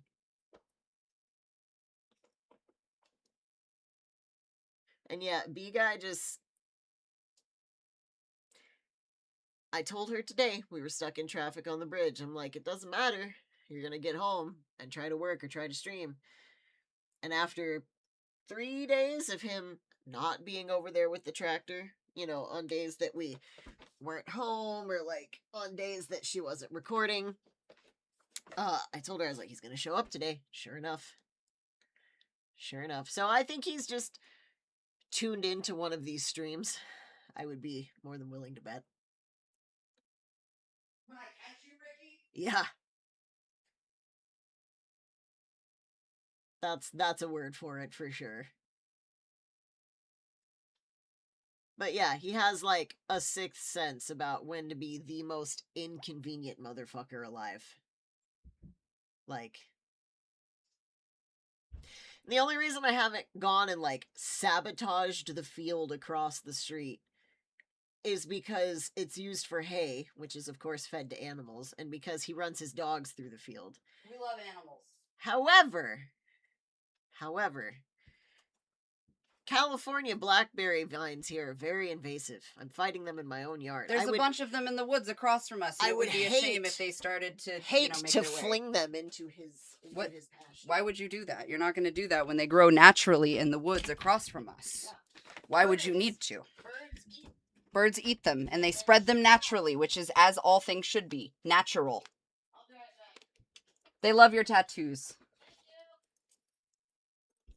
He has to be in the server, I swear. Fair enough. On natural. Okay. The trailer for a new game called She. That's fair. Okay. Here's the deal. We are going to move on to actual gaming. Because I have to. So, we're gonna do that. We're gonna do that thing.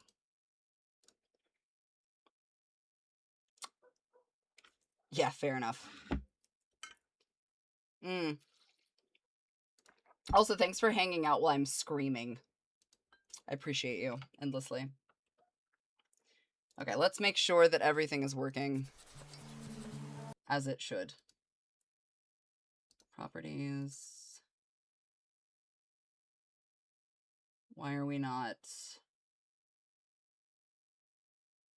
reflecting? There we go. Okay. All right. So, here we go. So the point of today's stream was actually for this. Just so we're clear. I'm back from eating tacos. Okay, good. Good talk. All right. Great. That's kind of how I feel about it. Yeah, snacks, hydration. Yee. Hello, everybody. I'm Autumn Ivy, and today we are going to be playing Runt. Runt is developed by Grim Taste Studios, and of course is published by DreadXP. Ride or die as they are. Runt is kind of interesting because this is specifically a demo, and I'm actually pretty stoked for it because visual novels can be kind of hit or miss sometimes. Specifically, Runt is a very story-rich visual novel with a choices matter-centric base. So the multiple endings, right? Who doesn't love multiple endings? But there's mini games and things within this game too. The art caught my attention, and the structure of some of the advertising of what the storyline was leading into seemed like it was going to be kind of cool. So I figured we would check it out. So Runt is a rural gothic visual novel mystery where you play as Runt, the youngest of 5 brothers surviving a monstrous post-apocalypse. I don't really want to give you guys much more context than that. I kind of just want to get right into it. So that is what we are going to be doing today. Harem end. I don't think with this one. I don't think with this one. All right, let's see.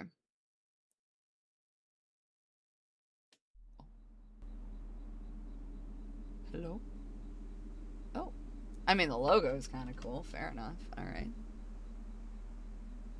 DreadXP is the real ones, by the way.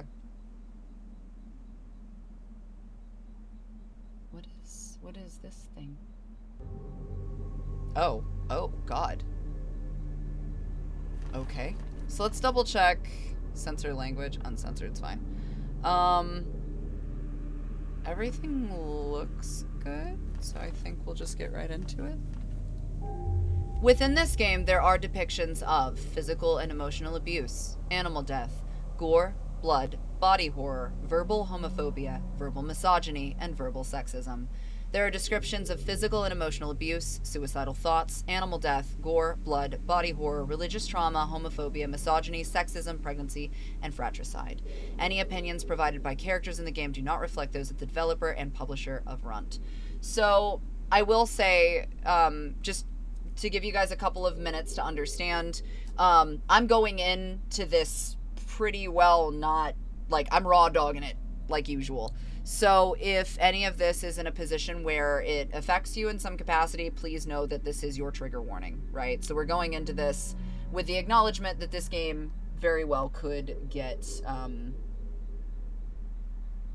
there we go, could get a little rough. So please be kind to yourselves. Please make sure that if you need to walk away or take a minute or pause, please make sure that you're doing that. It is very, very important because this game, based on this alone, is going to be pretty heavy. So, but I am here with you along the way, and we are going to experience this together. So, let's start. Yeah, buckle up. Saving, don't touch nothing now. So do all of the brothers sound exactly alike, and they're just Bubba? Is that it? Hold down spacebar to fast forward through dialogue. Dialogue choices cannot be skipped while fast forwarding. Okay, good to know. I don't know how many times I've written this. I feel like I'm running out of pages. But each time I think about what happened that week, I remember more and more until it becomes this big puzzle of details that just don't fit right. I'm gonna start over, right from the beginning. My name is Runt. Me and my brothers live out near Skipclaw on the perimeter, right here where the land meets the forest. There are 5 of us: Hunter, Tanner, Carver, Fisher, and me. Oh look, it's a cat boy. That's kind of weird that they're scribbled out. Alright. I was 9 when it all happened. All I ever heard was that the big power station over in Grinshaw blew up, and when the smoke filled the air, it never left. All connections and wired shit like that never got up and running again. It's black and gray every day since that power station blew up. It's black and gray everywhere as far as anyone knows. The stars don't even show at night. We almost starved that first year. Nobody ever came for us out here in Skipclaw. No army, no government.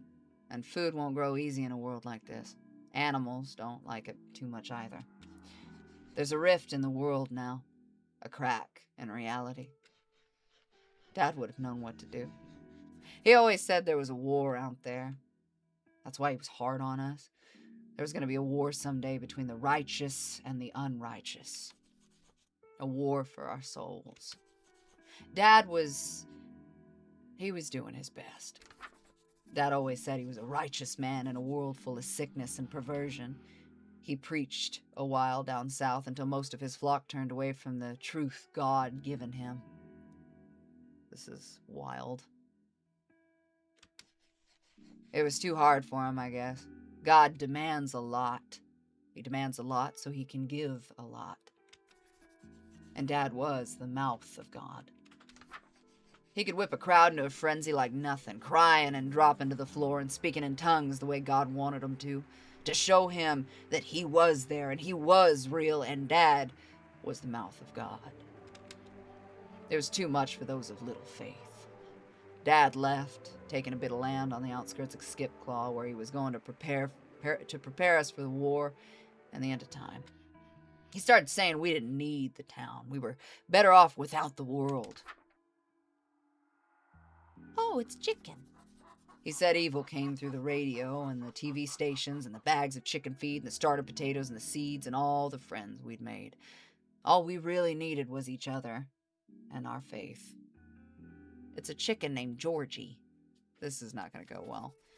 If things were hard, God wanted them to be hard. If we were unhappy, it's because we weren't right with God, because we had tainted the earth with our sins.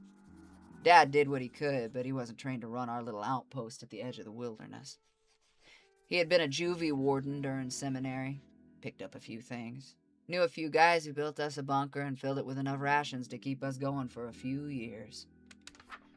Everything else we had was books, copies and copies and copies of Dad's teachings he had printed on his own dime.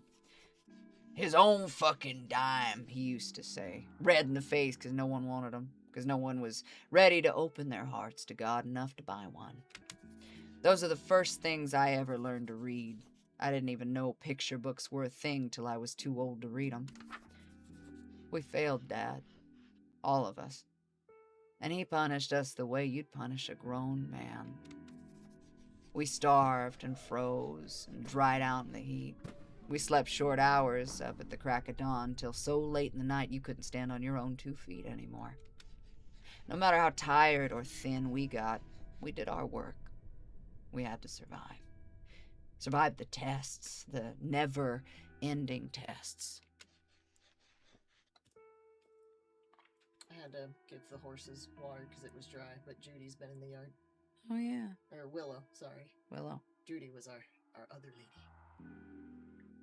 That's all. I will be right back. I just am finishing that. Oh, it's good.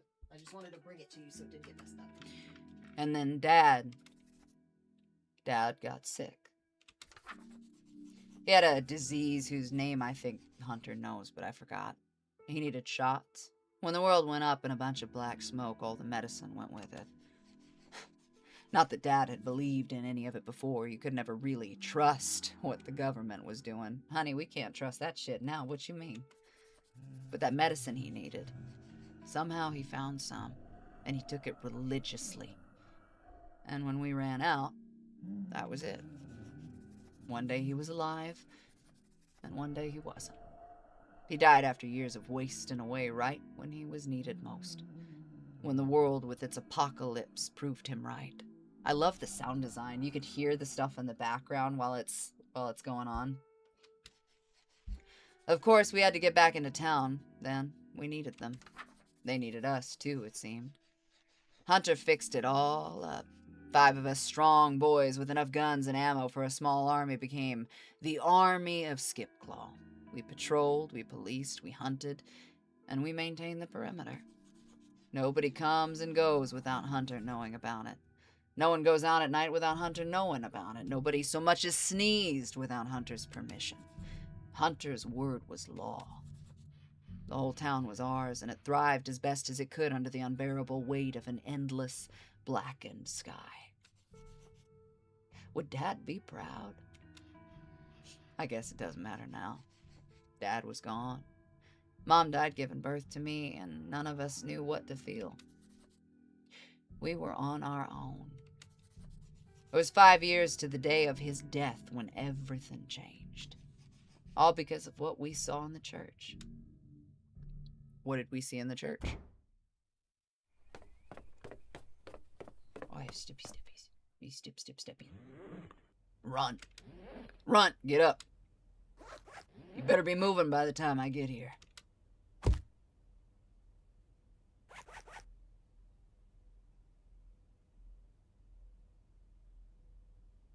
It's a cat boy. It's a BDSM cat boy. I love that for him. Get up! Quit hiding. Carver stood over me. Couldn't see his face, but just knew he was sneering at me. I'm up. You scribbling in your little diary again? Kinda girly, ain't it? Is he up? He's up, writing in his damn little book again. You ready to go, Runt? No lollygagging now. I said I was up. Oh, we back talking now? Carver, we don't have time. It's not my fault we're late. Runt been hiding from us again. Can't sniff me out anymore under that thing? Don't you get lippy with me. I'll fucking knock you upside the head. I'll fucking throw your bed out to the pond. You hear me? Oh, these designs are so pretty, though. What do we want? Okay, I'm gonna let y'all pick. What do we want Tanner to sound like? What do we think? I like Tanner's design a fucking lot. Like, a lot. Thanks, Spada. A cat in a gimp mask, kind of. What do we think we want Tanner to sound like? I figure all the brothers probably sound... They're all Southern. It's very clear based on how they're speaking. Tanner does look cool, I agree. What are we feeling? What do we think? So the survivors are all monsters? Feels that way. He has a choker on, too. Yeah, he's got a cat bell. Let's... I feel like Tanner would be like quiet, gruff, kind of. No? Maybe? Are we feeling? Am I picking up what I'm putting down? What did we see in the church? 2 werewolves going at it. No, it's a Japan. I feel like that's fair. Going once. Going twice. Alright. What y'all squabbling about? We were just talking to Runt. He says he's ready. I can speak for myself, you know. Oh, bye, guys. Yeah? You weren't speaking earlier, were you? Bye? It was the anniversary of Dad's death. On a Sunday, no less. We were going to the church. We call it the church, but it's really just a rickety old storehouse we fixed up to serve something holy. I really didn't want to go. Carver, fucking asshole that he was right. I had been hiding. Foolish as it was, I'd hoped that they wouldn't find me. I wanted to see their flashlights sweeping past the windows, hear them calling out my name before giving up and going on without me. One of them would unload on me, probably Hunter, but at least I wouldn't be in that church. But that's why I was Runt. The little guy, the weak guy, the one hiding under the bed from the switch. They always found me because I still hadn't learned that lesson. I had to get my stuff packed before I went. As I stood up from my little nook between the kitchen and the basement, I saw my backpack had spilled everywhere. All my things were scattered across the floor. I knew it was Carver. Luckily, I had my flashlight. Oh, buddy. Collecting items. To pick up items, search the environment with your flashlight. You'll often need to dig through a lot of trash or clutter to find exactly what you need. When you find what you're looking for, click on it to add it to your bag. Oh, okay. So, walkie-talkie, and then we need the journal. We've got the map. There's the journal, and then the paper with the code. I'm gonna guess it's that. I want to take a look real quick, though, at, like, all of these things. Buddy, what are you keeping in your damn bag? It's sexy to be 60! Get out! I need a new coffee cup just dropped. It's sexy to be 60. Shot glass. Alright, fair enough. Okay. So we picked up everything we need. We're gonna see how this goes. I had to sort my shit out, make sure it was all in the best spot to grab. I remember checking my bag. Inventory. You can examine items in your inventory by hovering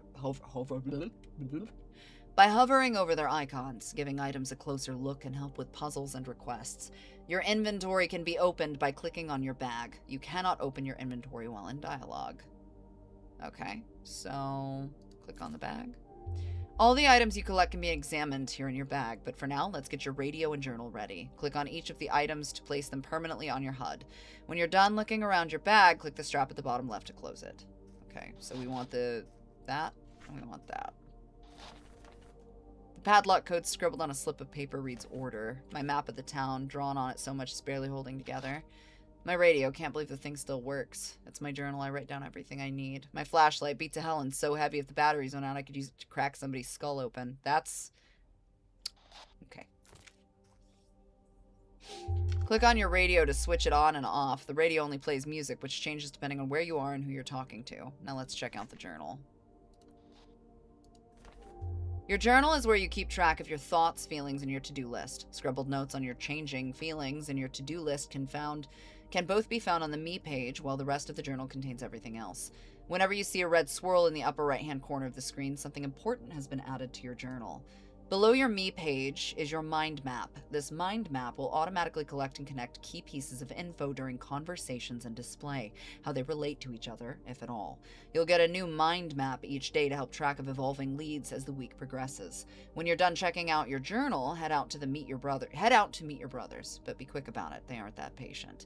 Click on the hand in the bottom left to close your journal.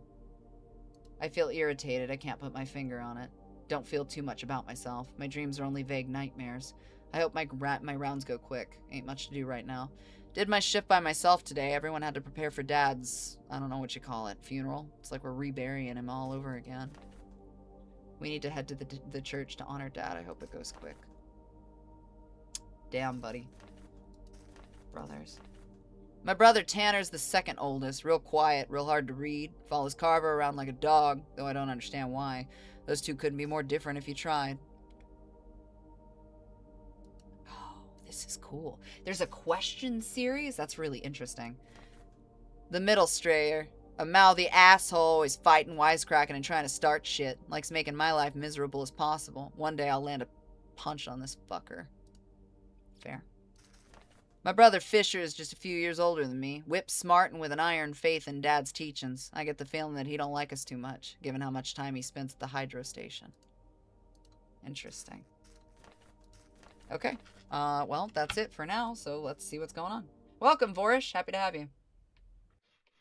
There was no sense in waiting. I had put it off long enough. I got my things in my backpack and went out the door of our house. Everyone was waiting for me. Shit.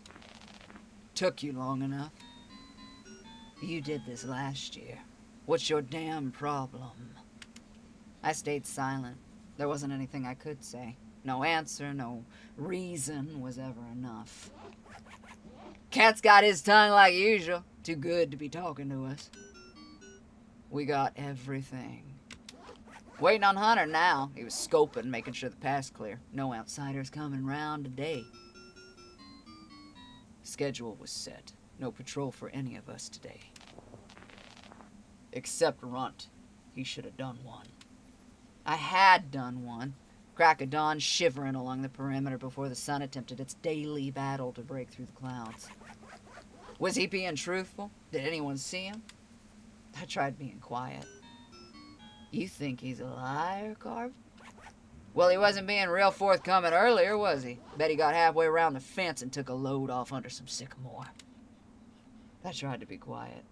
Really, I did. Carver, don't be saying shit now. Come to think of it, you was also missing all yesterday. Tell the truth, Runt. Was you jerking it under some bush? At key points in conversations throughout the game, you get to decide what Runt will say. Some of the dialogue choices you make will alter your personality and can change how certain characters react to you. Hints as to how your personality is shifting inside of you as the result of your choices can be seen on the Me page in your journal. Oh, wow. So there's almost like a punishment concept set up to this. I mean, it's not just a punishment, but you're fluctuating through what's going on. This is really interesting. Tell the truth, Runt. Was you jerking it under some bush? Please, Carver, not today. Check the log sheet. I ain't a flaker. Quit picking on me, you pussy-faced fuck. Listen, I'm not saying... Oh, man. So I know how I would want to respond, but I'm gonna give him an opportunity before I move straight to being a dick. Check the log sheet. I ain't a flaker. Yeah, I'll be checking. Don't think for a second I ain't on you 24/7. You hear me? Runt. Oh. We fell silent, standing in our little half circle around Hunter. He towered over us, bearskins draped over his big-ass frame, making him even bigger than he actually was. We were all on edge. See, Hunter was in a black mood. Had been for a few days at that point. It was like the shadow that swallowed all the light around him, half hiding him against the prairie grass.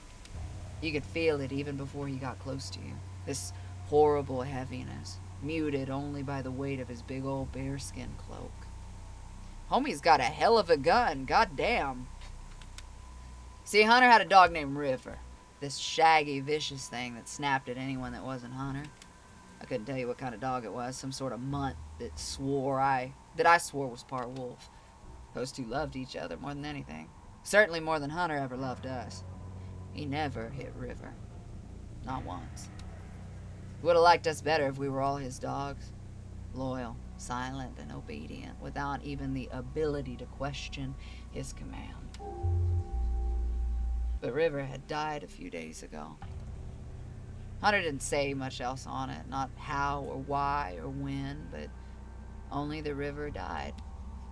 He kept the mutt hidden away, not letting any of us get close to it. I could only take his word that River had passed. None of us had the words to comfort each other. I was silent when he told me, standing stone still among the chickens in the yard that early morning. No doubt everyone else was the same. That black mood in the days that followed River's death built and built like wood heaped on an invisible fire.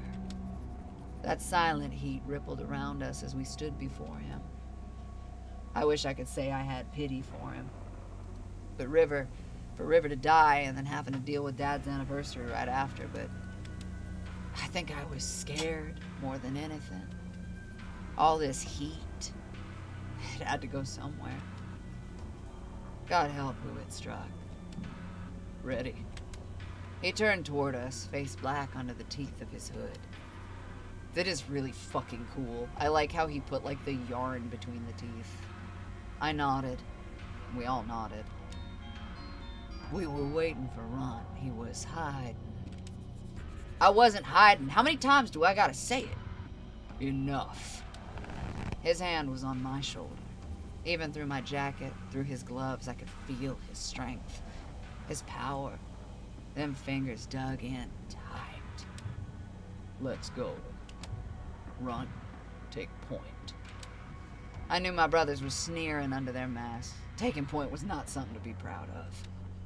It was the first line of defense if we got attacked. The first wall of meat.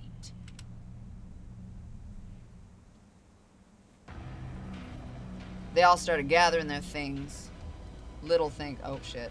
We had to burn him so it wouldn't attract them.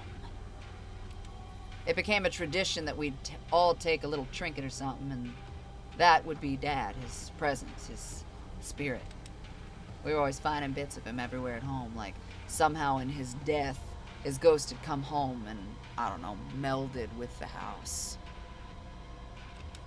His hair, his clothes, his writing, every nook and cranny, he was there, always watching us like he never left. Runt. Yeah? Let's bug out. Now. It was a bad idea to keep him waiting any longer. Your map is in the lower right-hand corner near your bag. You'll use your map to move around Skipclaw and see the lay of the land. For now, open up your map and head to the church. Oh, wow, okay.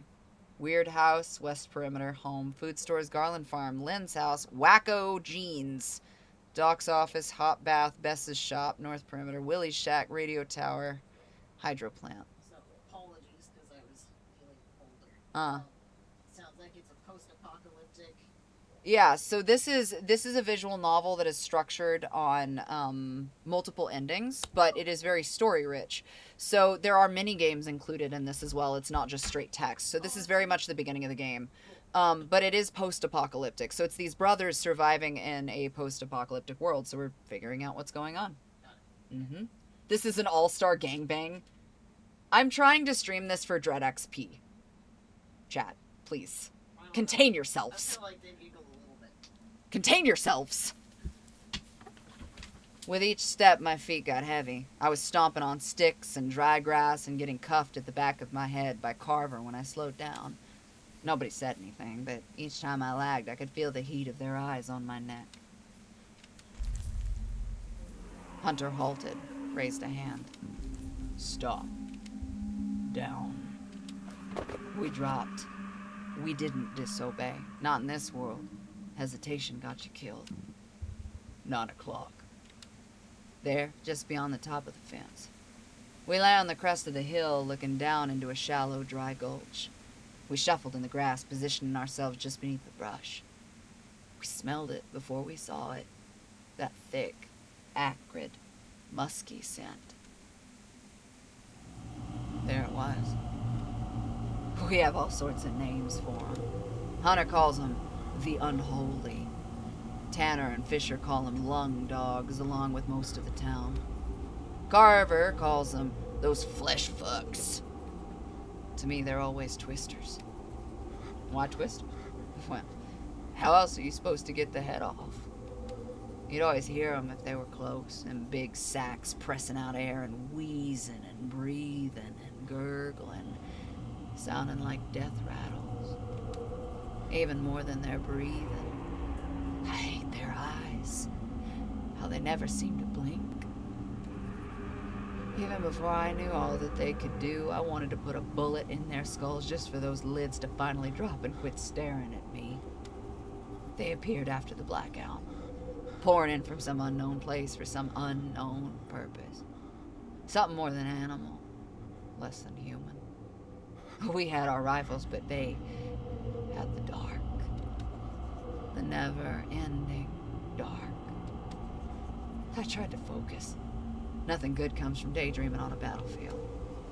We watched as it swayed in the field, us hiding low in the grass. Hunter prepped his rifle and waited. Typically, we aim to engage and scare them off as quickly as possible, but a wasted bullet is a wasted bullet. As we crouched there, I felt a hand bump mine, knocking my flashlight. Couldn't tell you who it was, but my gut says it was Carver. I couldn't move quick enough. My flashlight blasted on over the fence and out across the field. Who fucking... Stop talking. We all stilled at Hunter's heavy command, and I'll beat the shit out of you if you so much as breathe tone I was all too familiar with. The beam caught the twister as it tore and mawed at some creature. We watched, unable to look away.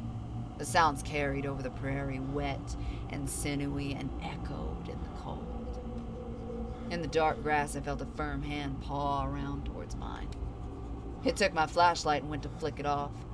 As it did, the sound of the beam powering off cracked into the night. The twister looked up. Oh, what the fuck? It was near black in the field, the twister a liquid shadow against the grass. Hunter lifted his gun. The twister twitched. Oh God, where'd it go? Oh God, where'd it go? And disappeared, quick as it came. We waited, breathing low against the swaying grass. When it didn't return, we slowly stood up and kept on. A jab in the back from someone's gun urged me back to the front. I felt like I was marching to my doom, which, if I think on it, I guess I was. I never got over how the church looked that night. The way the water had seeped from the window to look like tear stains from a weeping eye, like it was living and felt bad nobody was coming to it no more. After Dad passed, service slowed. Nobody could take on his work. Nobody had his speech, his tongue, his way of moving. He could make you believe in miracles. He could make you believe in anything. He was an unstoppable force, like a tornado or a hurricane. You could feel the emptiness in that church when he died, like all the air went out of the room. Nobody took over, not even Hunter. So it was locked up. All the faithfuls had died before him anyway, or fucked off into Skipclaw after he died. We used it occasionally for important days like today, or for meetings if things ever got bad. We were here the day the blackout happened. Bright 1 second and black the second after. I hid under the pews while people scrambled in a panic outside. You can still see blood on the floor from the few times the twister broke in. Fighting our way back home to the farm, we lost a lot of people. I was only 9. I covered my eyes. Perhaps the last time my brothers were nice to me was back then when they guided me home. I didn't cry. They told me not to, so I didn't. I'm 19 now, and I've cried a lot since then. I can't help it. After all, I was runt. Who's got the code? Not me. I got it. Go. Get. I'd never been given the code before. Them trusting me with the code was new. Them trusting me at all was new. We're waiting, runt. Get to it, boy. It's fucking cold out here. I had no time to think on it, so I went forward towards that hollow, haunted place. The art in this is beautiful. You'll need to complete a variety of puzzles and chores in order to progress through sections of the game. Some are simple, while others will require a bit more thought. Check your inventory, talk to people, and think carefully about how to approach each puzzle. If you need help, check the question mark tab that will present at each puzzle. So, I like that they give us an option. We needed to keep the church locked up tight when we weren't there. To prevent others getting in, we changed up the code often and only shared it with each other. I know I have the code on me, but I can't remember what the word was. Maybe I should check my bag. They'll kill me if I can't unlock it quick enough. It's probably real. So we'll open the bag, and then we know that its order is the stuff. I do want to look at this, though, while I have the opportunity. So can I... I guess not. There we go. Order. So, I really enjoy this game. Harrison, have a good evening. I really enjoy this game so far. From a sound perspective, it's really fucking good. I love the sound design. The art is really setting the tone for it. So this is interesting. I like it a lot. And obviously, like, as a narrator or as an actor, it's really interesting. Once the lock opened, I felt a darkness pass through me. I hadn't even cracked the door open yet, but something strange and cold was seeping out from underneath the door. It wasn't a draft or like a wind or anything, but just something evil. My brothers always said I was too sensitive, too soft. They called me girly and weak and flighty, but if I had known what was beyond those doors and how it would change all our lives, I would have run. Then and there. Run and run and run and never look back. What the fuck is behind the door? Oh!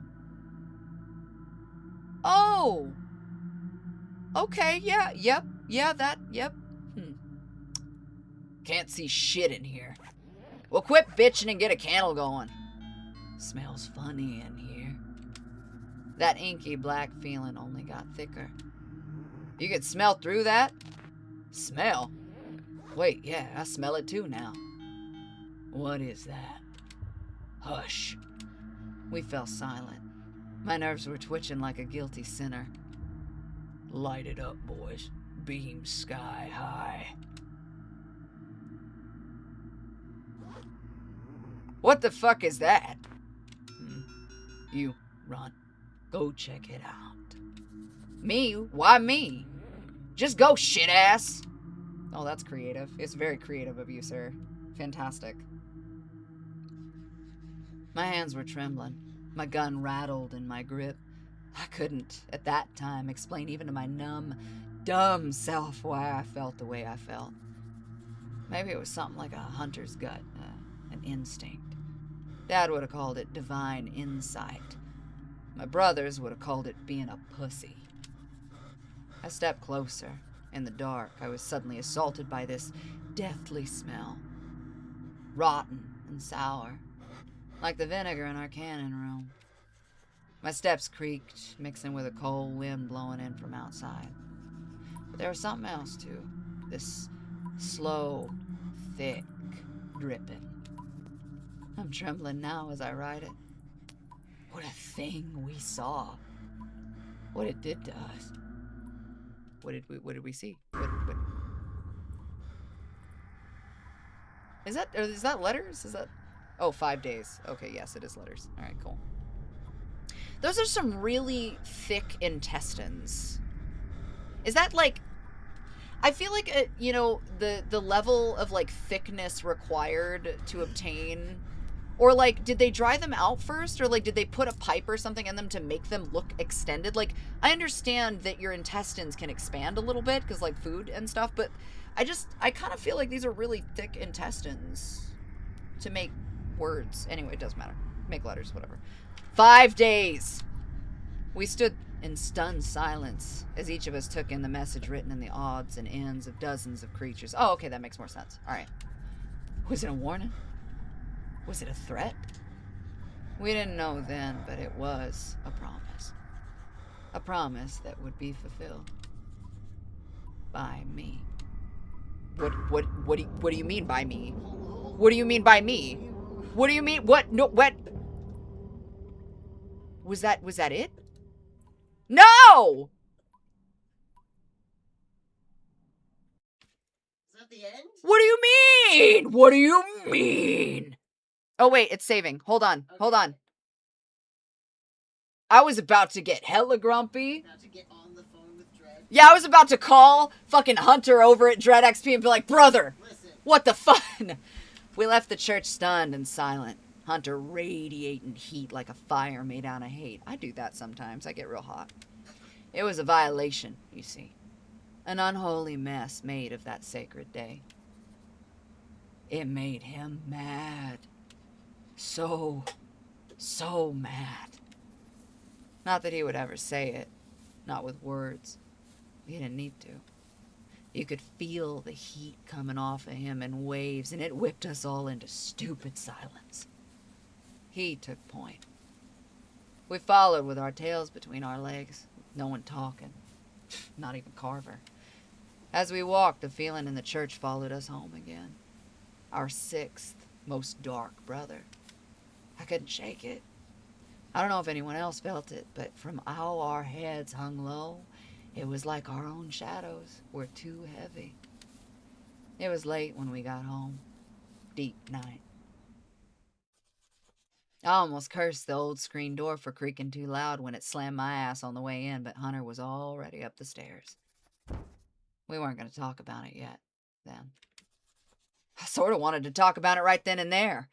The longer he was quiet, the worse it was going to be when he finally wasn't. I settled down on my cold mattress with a knot in my stomach. The feeling grew, gnawing and twisting like it was going to come up out of my throat. Every time I was almost asleep, it woke me back up, like it was tapping me on the shoulder, not wanting to let me forget it. I had done something wrong that night in the church. What it was, I didn't quite know yet.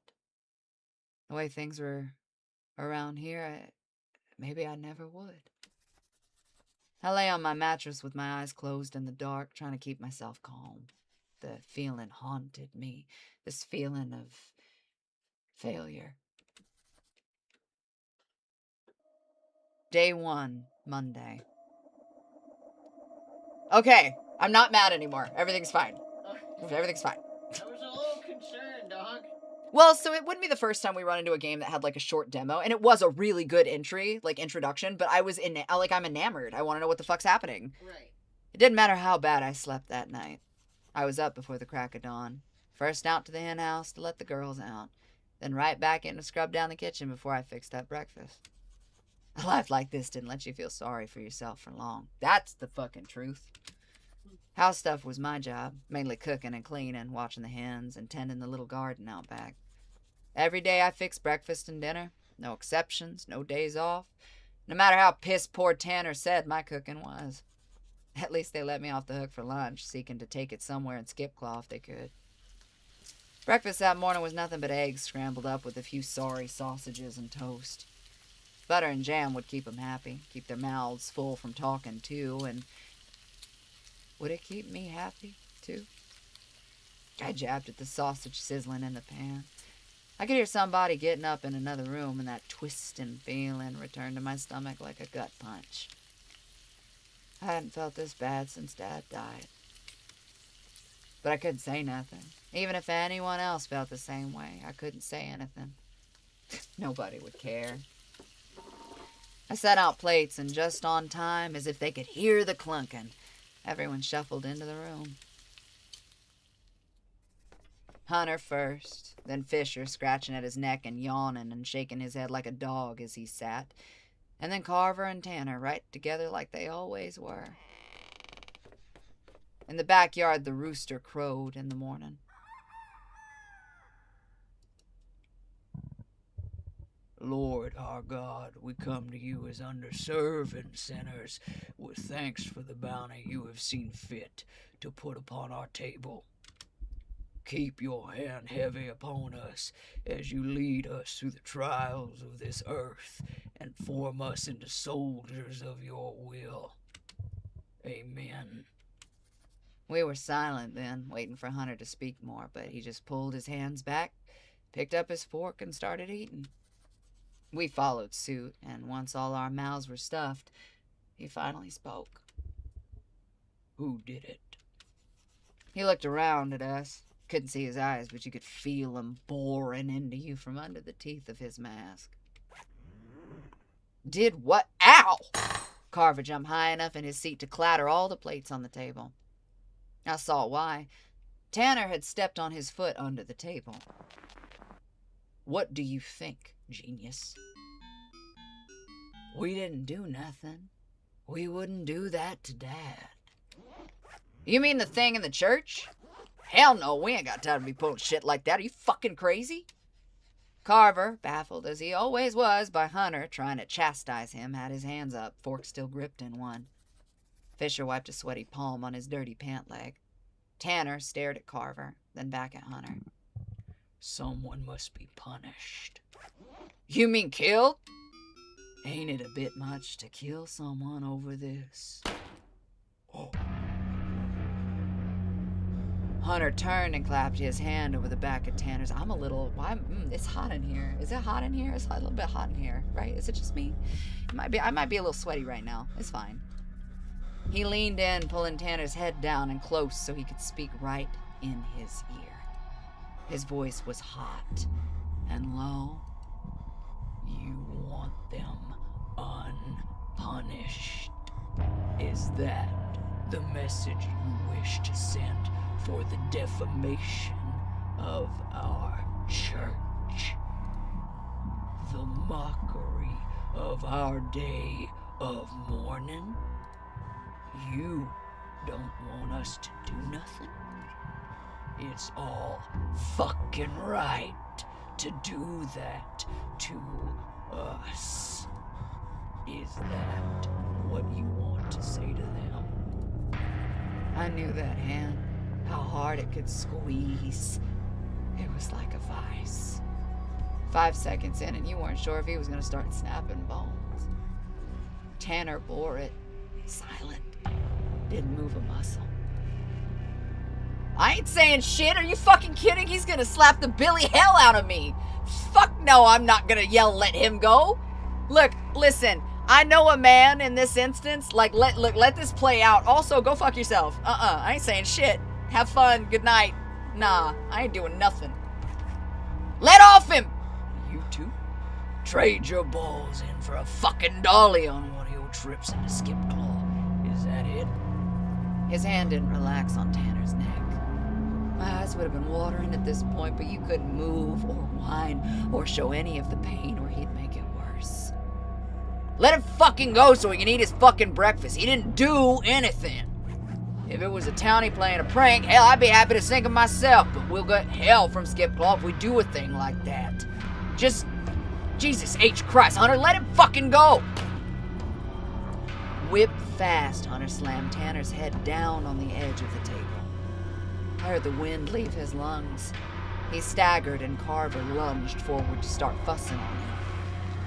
Shit, Hunter. What the fuck is wrong with you? He's right.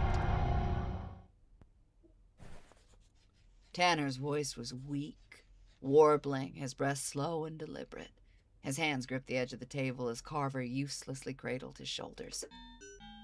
We have to send a message to whoever did this. They can't fuck with us. Sure, we will. We just gotta be stealthy is all.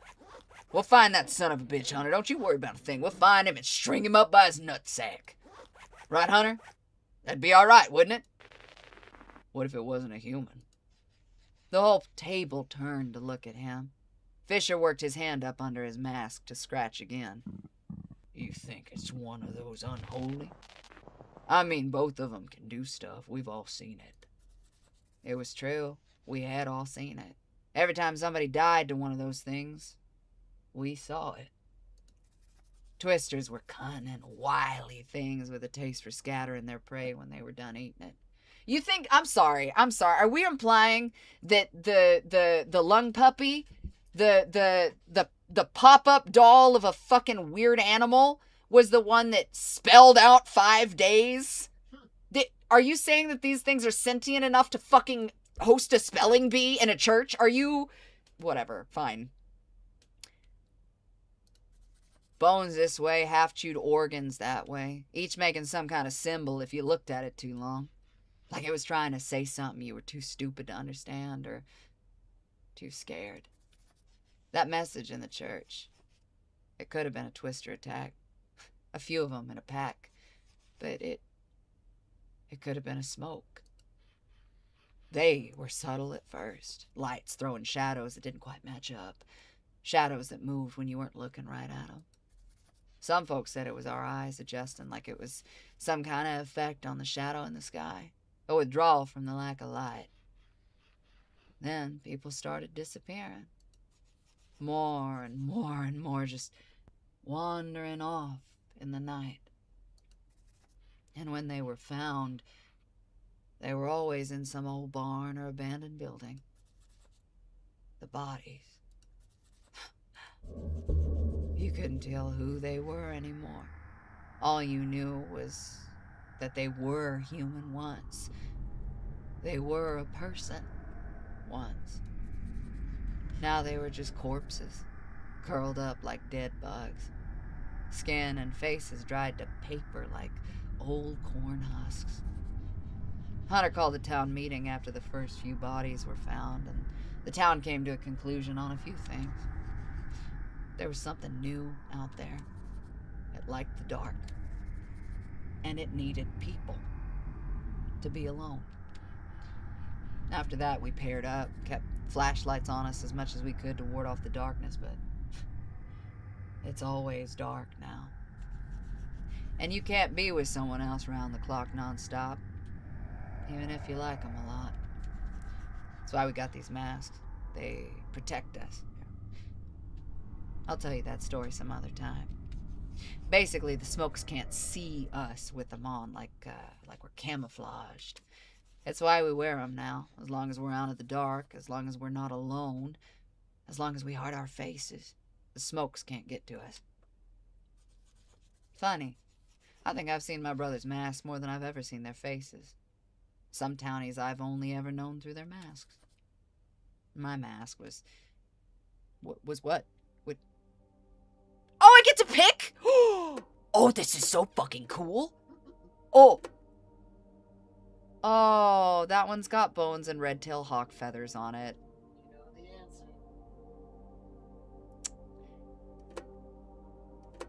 So, I wonder if this also affects the game. Oh, I'm certain. It's gotta be. This is so interesting. It's very, like... I love this. It's silly to make the analogy, but you know at the beginning of Kingdom Hearts... Welcome back, Jason X. Close enough.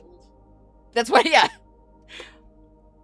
Oh, this is, I love this. This is really cool. Okay, so I'm gonna pick the cowboy hat with the flash mask on it that's got the bones and the red-tail hawk, because personally, that's just a thing for me, so like, that's the one I'm gonna pick. A cowboy hat with dangling feathers and bones.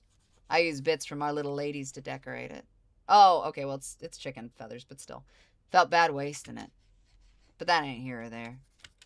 I watched Fisher scratch at himself again. The lights were steady in the kitchen, buzzing a low hum into the cold. I mean, both of them can do stuff. We've all seen it. At Fisher's words, I felt I had to say something. Oh, that option's locked. Okay. I don't think they could have done that. My words died in my mouth the second I said it. They all looked at me at once. I met each of their masks staring at their vacant, blank eye holes. What? You got other ideas? He ain't got shit. Come on, let's hear it. Might be funny. You want to entertain him? His little scratchy voice pisses me off. Wow. Wow. Wow. Rude. Come on, Runt, speak up. Tell us all about your little ideas. Go fuck yourself. Oh. Hunter was quiet, that fist on the table, all he needed to say. Everyone shut up and looked at him, but Hunter, he was looking at me. I could feel his eyes on me even if I couldn't see him. Ask questions. Investigate.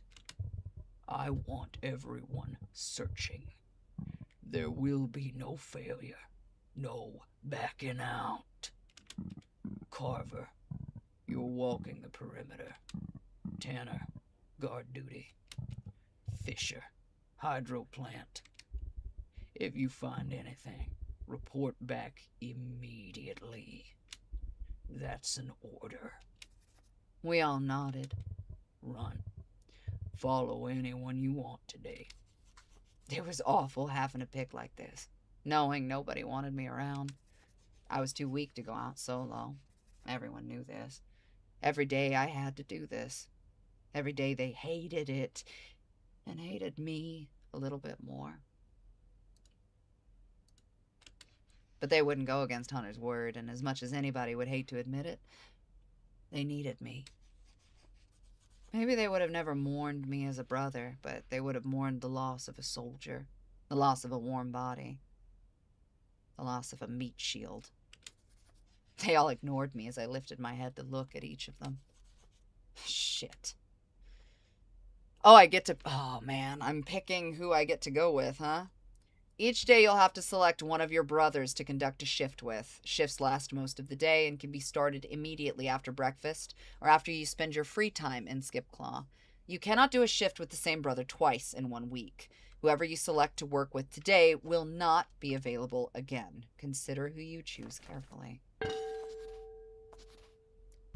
I can't access my inventory either right now. Hunter, maybe the worst of the bunch, but that knot in my stomach says maybe I should pick him first, get him done and out of the way. Tanner, the second in command, but not for any good reason. He hates it when I get between him and Carver. Carver, the middle kid, real asshole, likes to hear his own mouth run. Maybe it'd be easier just to do the shift with him early. Fisher, the fourth-born, twitchy and quiet with his weird rambling. Still, he ain't the worst. Spending a shift together would be bearable.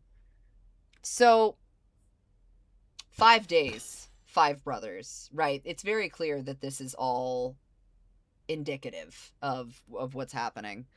I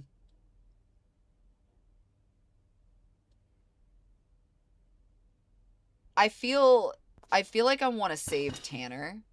Or not Tanner, Fisher. I like Tanner, but I'm kind of biased. Papa Bear scares the shit out of me, and I feel like that's exactly why he should probably go first. And I just, Carver's fun to read for, so, oh man. Okay, what do we think? How do we feel? Does anybody have a pick? I'll let you guys feel it out. Who are we thinking we should spend our first day with? Hanging Rabbit, thank you for the follow. I'm gonna give you guys a second to decide. I like how we're all just hanging out waiting. Don't worry. Don't be too overzealous in your choices. We've got Cat Daddy, Horn Daddy, Bear Daddy, and Hat Daddy. Actually, he kind of does give Hatman vibes a little bit. He's got some Hatman vibes. Hunter? Huh? Witches? Hey, is that you, witches? Great music, though. Yeah, okay, we're saying Hunter. Alright, we're gonna do Hunter first. Oh god, what have you done? He nodded, but I could sense his irritation at it, even across the kitchen. Then it's settled. Do rounds in the meantime, Run. Meet me after. I want you to talk to all the loners. Anybody who lives alone or spends most of their shifts alone. On my own? You can handle it. It's time you started pulling your weight around here. It took a ton of effort to not drop my eyes to the plates on the table. Carver slammed the table and stood up out of his chair. You're sending that fuck out on his own? Why we gotta do our shifts while he's fucking running around with his dick in his hand? Quit bitching, unless you want Hunter to staple him to your ass for the week. Run'll be useful this way, less heat on us for prying into those townies. Hunter kept his gaze on Carver until he sunk back into his chair with disgust. Runt. Yes, sir. You got that dairy girl, Charlize, the doc, and his pesky twins. Also, Oh, I missed it, sorry. I know we got more people, but just focus on those for today. You got 3 hours. Make good use of it. He stood. They followed. Oh, man. That's a spicy meatball. I stayed to wash the dishes. With all the dishes done, it was time to head out. I opened my map and let my already tired eyes trace the paper, deciding where to go. Where did I start that day? Okay, so we've got our map. Oh, it changed my icon. Oh, spiffy. Okay, so let's...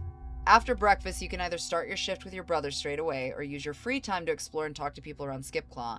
Your free time is given to you by Hunter and is the only time you have to explore the world and talk to people.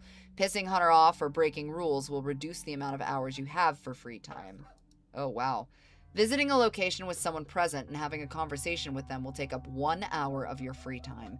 If you visit a location with no one present, it will not take up any time.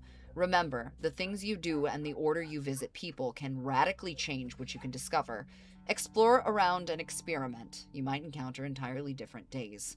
If you're not sure where to head, check your journal. It may have leads or clues on where to go and what to do next.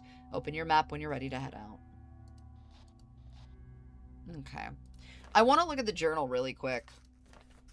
Because...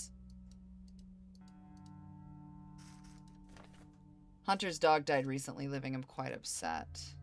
Whereabouts on Sunday? Why would they do it? How would they do it? What happens on the 5th day? Okay. So, we have this. I do want to look. Ugh. Twisters are disgusting, horrible creatures that showed up immediately after the blackout. Don't let their size fool you. They ain't actually slow or stupid. The wall's been keeping them out for a few years now, but it seems like they're changing tactics on how to get to us. What evidence is there of it being these creatures? Why did they leave this message? How are the creatures able to leave a message? What happens on the 5th day? The church was desecrated. I need to find out who or what did it. I should ask whomever I'm on shift with about the church stuff. Okay. So interesting. Alright. Alright, okay. That's good then. So, I guess let's figure it out. Oh yeah, the writing is really good. I'm enamored, to be honest. Okay, so I've got 3 hours before the next shift. Where should I go before my shift? Food stores has bears icon, so like maybe our local bathhouse. Don't think anyone's in there, but it couldn't hurt to look around. Bess's store, she's not in right now.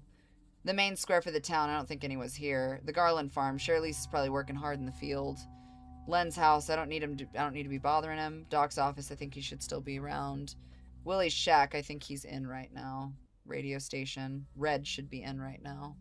Hydro plant near the river, Fish is there right now. Okay, so we can access the radio tower, the plaza, Willie's shack, the doc's office, Garland farm, or the food stores, which is where meat stores are. Hello.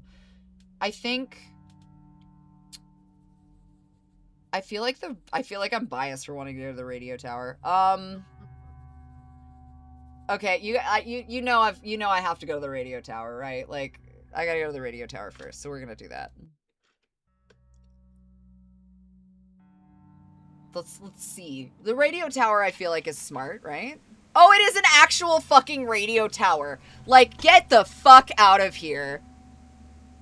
No. Stop it. Get some help. I'm having flashbacks. Hold on. Wait. Hold my beer. Up on the tallest hill overlooking all of Skipclaw was the radio tower. The receiver thrust into the sky, dotted with tiny lights like a Christmas tree.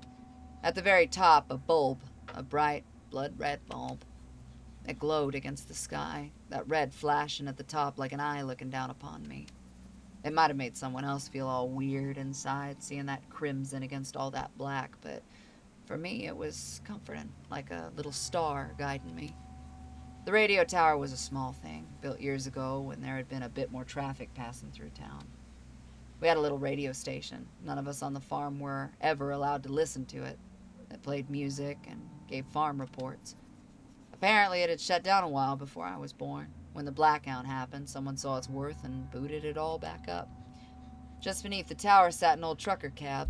It had been decorated with bumper stickers, drawings, bits of glittery tinsel, and string lights. It sat dormant, with string lights climbing its cab and tools scattered around it. A cigarette burned nearby, but no smoker. I climbed up the stairs into the squat little station, following the scent of smoke. Red, you in here? I don't know what they're supposed to sound like because I don't know what they look like yet. Hold on. Hey, well, if it isn't my favorite troublemaker, what do you look like? Oh my God! Okay, all right. It's Big Red. It's biscuits. Red was a trucker who did long haul before the blackout. He wasn't a local to Skipclaw. His route brought him here, and he ended up trapped when it all happened. But he made the best of a bad situation, settled in quick without a thought, gave away all that was in his truck to help us, which was, luckily, seeds. He won over a lot of people with his openness, and his stories about his travels made him great company. You'd be hard-pressed to find anyone to say a bad word about him. Except for Hunter. He had plenty to say about him. How's things, Big Tex? I chuckled like I always did when he called me that. See, Red was from down south, from this state called Texas. Apparently, that's where Dad was born before he moved up here. I only learned that when Red caught me saying this one phrase. What was it? Don't squat on your spurs? Yeah, I said that, and Red said he hadn't heard it in forever.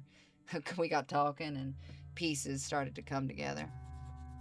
Funny how I learned more about the state from some outsider than my dad. Everything go all right with, yesterday? Yeah, about that. Red stopped shuffling his tapes and looked right at me. What's he got, FSU? No cussing, no fussing. I disagree. What happened? Of all the people in Skipclaw, Red was the guy. Jen drowned resubscribing at 1 month. Why you be like that? Red was the guy that started, the guy I trusted the most. I couldn't put my finger on it. Maybe it was his easy nature, the way he took whatever you said so seriously, like you were preaching gospel. I think it was because he was an outsider. I'd grown up within a stone's throw of Skipclaw, yet it was only after the blackout that I ever dared even speak to a soul there. They were foreign to me. Strange. We shared that feeling, however unspoken it was, that we were never really gonna fit in. Well, I didn't fit in as well as Red did. There was always a wall between me and the townies, no matter what I did. My poor guy just wants to be included, dude. It's fine. Getting the radio station up and running was a big boon. The town could communicate, listen to music, and get updates from Red with his vantage point high in the sky. It made him pretty popular all over town. Everybody knew Red, or felt like they did, and it kind of made him Skipclaw's unofficial mayor. A title that was never spoken in Hunter's presence. Besides, I hadn't got a clue where our real mayor was. Dead, probably. Either way, he was the one I wanted to talk to about all this. I trusted him more than any of my brothers. But as I went to tell him, I hesitated. He and Hunter hated each other something fierce. I never thought Red to be the type to get all violent or aggressive, but maybe something had happened. Some secret fight I hadn't been privy to. Hunter kept all hours, roaming around doing things. I was surprised he slept at all. The doubt grew in me then. What could I say? I mean, on one hand it's tough because, Hunter has this presence of obviously wanting to protect his family, but also being like the ironclad guy. But I can't help but wonder on the back end because, like, yeah, you talked about how you could trust, but it's very clear that you you can send them. I feel like vague details. So you're not supposed to tell more than you question, right? So maybe let him say things. I feel like he should tell things. I feel like there was an incident. Let's try it. There was an incident. I told him everything that happened, including the weird message and Hunter's command. Oh, okay, I guess we're just telling him all of it. Never mind. He sat and listened as I rattled through. When I finished, my hands shook a little. I didn't realize how much I'd been holding in. The message was terrifying. It was scary. It was personal. Somebody has it out for you folks. But why? Why now? Well, don't be simple now. Why is obvious. Your brothers, especially Hunter, don't do anything with the town in mind. It's all y'all first and only y'all first. He put a hand on my shoulder. You're the only one kind-hearted enough to escape that. So I wouldn't worry about yourself. I nodded slowly, a little flushed at the compliment. I kept everyone I got close to me in a box deep inside. Red sat back down and hummed to himself, thinking. Only y'all can get into that church, right? Yeah, we changed the lock often, too. Do you think it was one of your brothers? I shook my head but paused. I don't see why. I mean, why go through all that? It's a real puzzle, I'll give you that. Night, Shmanu. Is there anything you think your brothers might be hiding from you? That was a thought. My brothers hated me. All of them. At the time, I couldn't tell you why. I had ideas, though. I was the youngest, the slowest, the dumbest. I wasn't as quick with a gun or a knife. I always had trouble getting up on time for patrols or work. I wasn't tactical or cruel enough. They didn't make it a big secret either, their hatred of me. They didn't really hide shit from me. I wasn't really one to be deemed worthy of hiding anything from. Like, even if they told me a secret, it's not like anyone else would believe me. I don't know. I don't think so. You think the message was left for you? Instantly, I shook my head. If the message was a prank, and the prank for me, then it meant they thought I was hiding something. If they are hiding something from me, then the message wouldn't make sense. I ain't really got any secrets. I don't have time for it. I mean, I talked to y'all and Hunter don't like that, but that's not really a secret. Red thought hard and nodded. It's tough. I'm sure Hunter's got you already looking, but I'll try to help out. Even if this is some big runaround, I know you'll do your best to get to the bottom of this. Before anyone gets hurt. God, I hope so. Don't tell a soul, Red. I couldn't see his smile, but I could hear it in his voice. I promise, Big Tex. Just know I share your burden. We can figure this out together. I'll let you know if I find anything, and I'll do my best to pass it on. I hate to hurry you out, but I gotta get back to the radio. I need to do the lunch report and I had a few requests for songs. If you ever get the chance, could you thank Bess for giving me those cassettes? I was stuck here all day Saturday doing the report. Seeing those bad boys come through, good Lord. It's nice to have some new tracks after so many years, you know. For sure, Red. I'll see you around. So, I waved goodbye and headed back down into town, the red glow of the radio tower sending my shadow far ahead of me. His words had soothed me, settled some of the thorny knots in my stomach. But as I walked away, the sound of my boots clomping in my ears, the worry came right back in a cold rush.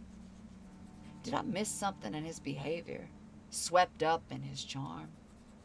Why had he been so quick to dismiss me from the whole thing? He thought I had no secrets to hide. The way he talked, like I wasn't part of the problem. Like he knew something I didn't. He'd been so casual, so calm.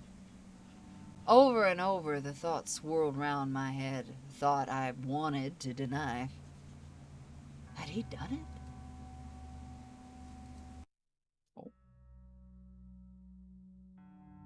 Oh man. Alright. So... Alright, let's see. Red. Red says he does the Saturday report. Red's trucker that got stranded in Skip Claw when the blackout hit. Okay. So... Plus or minus, not doing so bad. And we don't really have anything outside of that. So... Skip Claw. Alright, so now... Cheryl was another one that he mentioned. So she's working the farm. I feel like that might be the next step for that one. So we did the radio tower. I want to do the farm. Let's see what's going on at the farm. With Cheryl. Oh, it's a cow! Cow! Right. The dairy was right over the hill from the food stores, though you could smell it before you saw it. Hell, you could smell it all the way across town if the wind was right. It smelled like shit. Hot, burning cow shit. And even with a mask on, it'd sear into your eyes. Living there as long as I had, I never got used to it. The dairy belonged to the Garlands, though there was only one of them still around in those days. I remember Dad saying the Garlands were one of them families who settled in Skip Claw way back in 1800 and something. Still, thought they were hot shit because their ancestors had a prize heifer, and that meant they could run the town. Maybe he was right. I don't know. The Garlands had always been kind to me as far back as I could remember. Hard workers, no nonsense types who'd always wave back with a smile when you hollered a hello. Generous people, even after the blackout. It was a worse world without 'em all. It had happened a few years ago after a real cold winter. Perhaps the worst day we'd had there since the blackout. Carver and Tanner were part of the group that had to carry out the bodies and hoist them over the fence to burn. We couldn't hold burials for 'em. Too risky with disease catching and medicine running low. I think it was the first time I'd really worried about how long we'd last in this world. It didn't seem to matter if we wore our masks or had fenced ourselves away from the outside world when a simple cold could wipe you out. Everyone goes up in smoke eventually. Everyone except Cheryl, that is, and her sister, Ivy, who skipped town soon after. I saw Cheryl there that day, forking hay from a wheelbarrow out over the fence, and the sight of her made me smile, even with the scent of cow shit on the wind. Is that who I think it is? Damn, she looks cool as hell, too! Alright, fair enough, bitch. Cheryl was what you'd call a real looker, even with a mask on. And I'll admit, my heart did a little flip in my chest hearing the smile in her voice as she called out to me. She's kind, like I said, like all the Garlands. She'd always treated me like a kid brother, though these days, I don't know, all knotted up, twisted. I didn't know if what I felt was friendship or something more. I cared for her. I wanted her safe, and I know I'd do anything for her. But the thought of telling her that it didn't sit right with me is as if she needed any more strayer trouble. Morning, Miss Garland. You need any help with that hay? Miss Garland, come on, run. I'm only 25. And nah, I'm just finished up now. How are you, kiddo? Been better, but I've been worse. She laughed at that and stuck her pitchfork into the soft earth, clapped the stray hay off her gloves, and swung her thick braid back over her shoulder. Thick something. How's everybody doing at the farm? After yesterday? I was surprised at first that she'd asked. How many people in the town actually remembered Dad at all, let alone the day he died? But that was Cheryl. She was the type to always want to know what was going on. Not in a nosy way, but in a caring way. Like if you told her your birthday, she'd write it down on the spot and remember it forever. Well, we were all kind of... I picked up the handles of the wheelbarrow for her as I struggled to think of what to say. Cheryl wasn't that much older than me, and tough. Wasn't like I needed to hide the hard shit from her. God knows she dealt with plenty already, what with her family and bad years of stalk and, having to live in the world the way it was now. I just didn't want to add to that. It didn't feel right telling her that, just like it didn't seem right to be telling her I wasn't a kid anymore. She deserved peace. She walked right next to me along the fence as the cows chewed hay and cud with a look on their face like they were bored of us before we even showed up.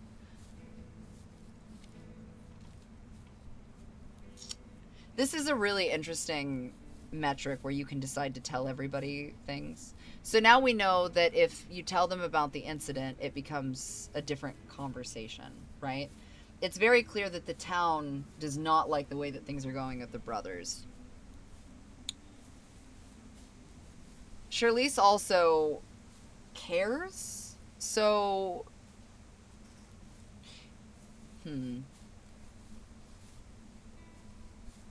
I would be interested. I don't know. This is... Fuck it, I'm gonna tell her too. Why not? There was an incident. An incident? What happened? She was on edge. It was more than Karen I heard in her voice. It was a real worry. It made me grip my teeth. I shouldn't have said anything, but I had to tell everything now. My gut churned as I recalled for her everything we saw yesterday. The blood, the guts, the words all across the black wall, crooked and dripping fresh. I couldn't see her face, of course, but she stopped looking my way as I talked, and by the time we'd reached the barn, her arms were crossed, her shoulders tight. Oh, that's interesting body language. Jeez, that just gives me the shivers. There was something. And you don't know who did it? Or what did it? What did it? You think one of those things did it? Do they really do that? I don't know, maybe. Charlize went real quiet. As far as I knew, Charlize was also the only one amongst us who had seen the most of the twisters on account of being a real crack shot. Just pests to be picked off. But the thought of a pest being able to do something like that sent shivers down my spine all over again, as if the thought had just occurred to me for the first time right then. What are you planning to do? I half shrugged. Investigating, I guess. I couldn't go on. Charlize's head cocked. I don't like the idea of bothering you with this. It makes it seem like I've got it out for you, and I swear I don't. She laughed again, and it felt like a light had just turned on in the darkness of the barn. Don't worry about me. I can handle a few questions. Well, have you seen anything? You know, creatures, townies sneaking around? She hummed to herself as she thought, looking out past the shuffling herd. Well, I never have a good feeling about Willie, but he's been lingering around Mr. Dixon's office some nights more than usual. And he's still hounding me about spare bottles for his business. I get why some people need a little drink every now and again, but you put a bunch of people in a cage and liquor them up, it's not good. I don't agree with everything that brother of yours says, but not allowing any parties is maybe the smartest thing he's ever done. After the fence, of course. Hunter had made a declaration early on that there was to be no booze of any kind in Skipclaw. Of course, nobody liked that, and once the doc mentioned that he had to have something to sterilize with, Hunter was talked into letting Willie keep his setup for, quote, medical purposes only. But there was one rule. No booze-ups, no big parties, no strain on the power grid, no noise to attract unfriendlies. No drunks doing stupid shit that get us all killed. The last and only party we'd had as a town amounted to a potluck in the old school gym while Radio Red played the same CD on a little boombox, and the kids played some ratty old board games with half the pieces missing. Then everyone got bored and went home. I guess it made some people happy. Of course, there's still parties if you know where to look. Really? How come I never hear anything about them? You're just a sweet young thing. Once you start getting a bit older, I'll start letting you in on the shindigs. I frowned. Life's pretty tough nowadays. What if I don't make it to another year? That's the beauty of living, Runt. Giving you something to look forward to. That is my gift to you. That's hope. I'll never forget her words. Hope. What would you say to a big glass of milk? It's a touch more age-appropriate. Gee, thanks. Can I ask you something? Yes, ma'am. Why do they have you doing pickups today? Is Carver feeling under the weather or something? I haven't seen him around here lately. Dairy pickups and check-ins were a task Carver took upon himself with great pride, ever since he started mixing more with the townies. He said it was smart to breed good relations with the old family. And if Cherilise had to be there, well, all the better for breeding. His words, not mine. Was one of the only things he and Tanner didn't see eye to eye on. Tanner kept his distance with the townies and seemed to hate Carver mixing in too much with them. But Tanner kept his distance from everyone. Everyone that wasn't Hunter or Carver. I couldn't tell you what he's up to. Hunter might know, but even then, with Carver being Carver, I shrugged. I figured, if you do talk, or whatever y'all big old manly men do, could you, do a favor for me? I nodded. Tell him not to be a stranger. I haven't seen him since Saturday, which I know ain't a long time, but I wanted to tell her I couldn't, that, in fact, I wouldn't be doing that. Carver, no matter how charming he was, had a bad side. A rotten core. He wasn't going to be nice forever. And if Cherilise, who had been nothing but kind to me, had to be subject to that. You two aren't... Cherilise waved her hand all shy-like. Don't you worry about that. Just tell him, all right?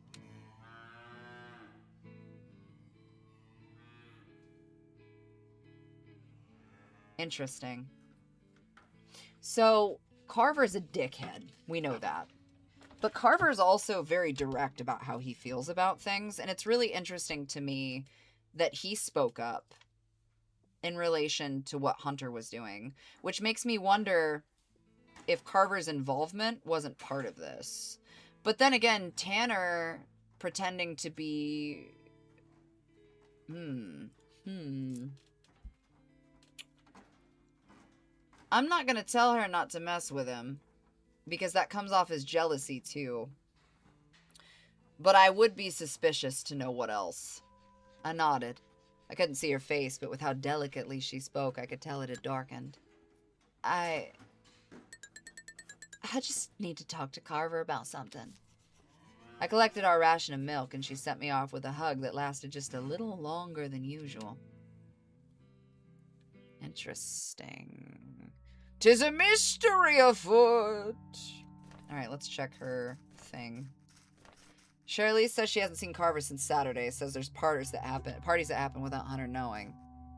Okay. Alright. So, they mentioned the doctor.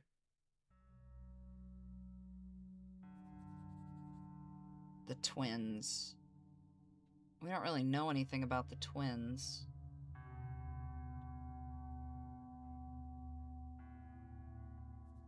I don't think she's gonna snitch. I don't think it's about that. I think this is something else. So Willie's the one that they don't trust. But we would at least know... So we can only visit one more person. So it can be the plaza, the doctor's office, or Willie's shack.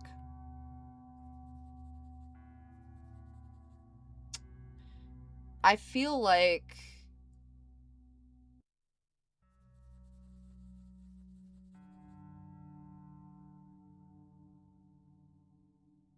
I wonder if Hunter would tell us how he's feeling, though. I would be curious to know if there's a potential there. But I think I might save that for a different day. I think I want to finish kind of talking to people.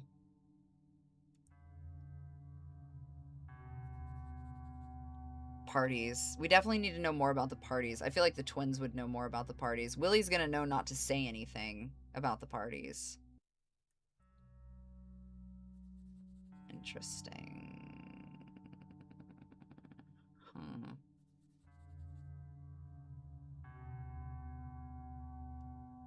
Alright. Willie's, the doctor's office, the plaza, food stores. Alright?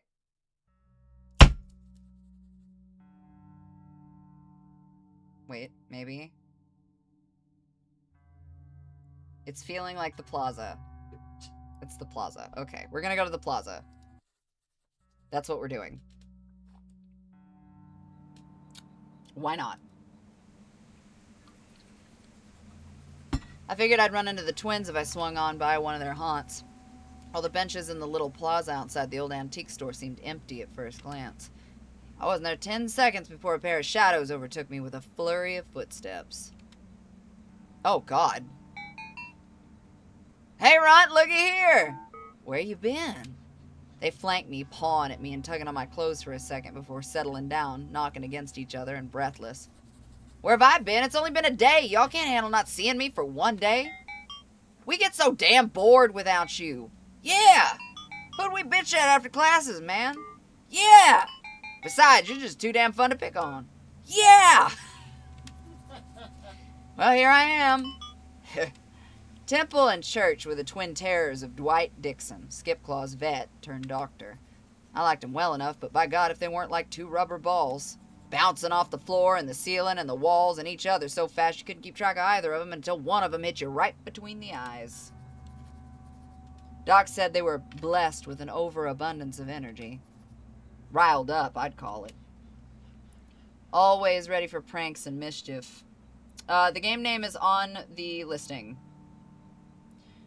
Always ready for pranks, for mischief, for distracting you with a tall tale that went fucking nowhere while the others snuck behind your back and swiped your rations. I knew from talking to their dad that they turned 18 over the winter, but if I asked them their age myself, they'd never give me a straight answer. The truth wasn't as fun as keeping people guessing. Hell, last year they swapped places in school for a full week before anybody noticed that Temple was church and church was Temple. The masks were a boon to such nonsense, and even though they'd got reprimanded for their prank, I had a suspicion that they'd still swap places with a frightening regularity. I knew Temple liked spikes, and church had a real liking for trinkets. It was the only way I could remember to tell them apart. Okay, so Temple likes spikes, and church likes trinkets. Okay. All this high energy and thirsting for mischief made them pretty good resources for gossip, though how they managed to get on so many secrets while being so loud was beyond me. They might know something helpful about what happened in the church, but if they were sensing I was sniffing around for secrets, they might withhold it from me, turn it into a game. I didn't have the courage to ask myself then if their pranks had taken a turn for the twisted. Hunter finally let you off your leash? Hey, I ain't on a leash. Alright then, come hang out. You wanna hang out? Jimmy's got his bike all fixed up and he made a huge ramp over this huge mud pit he found back behind the mills, and we're gonna go see if he can jump it. But you can't tell anybody about it because it's dangerous. And we'll get our asses kicked if his mom and dad find out. Because you know last year he broke his leg jumping out the barn, and Dad didn't know if it set right. And he's not even supposed to have his bike after that mess with the tractor. But we think he can jump that pit. Yeah, I want to see him jump that fucking pit. Come on, Runt, don't you want to see him jump the pit? Or eat shit? Come watch! Come watch!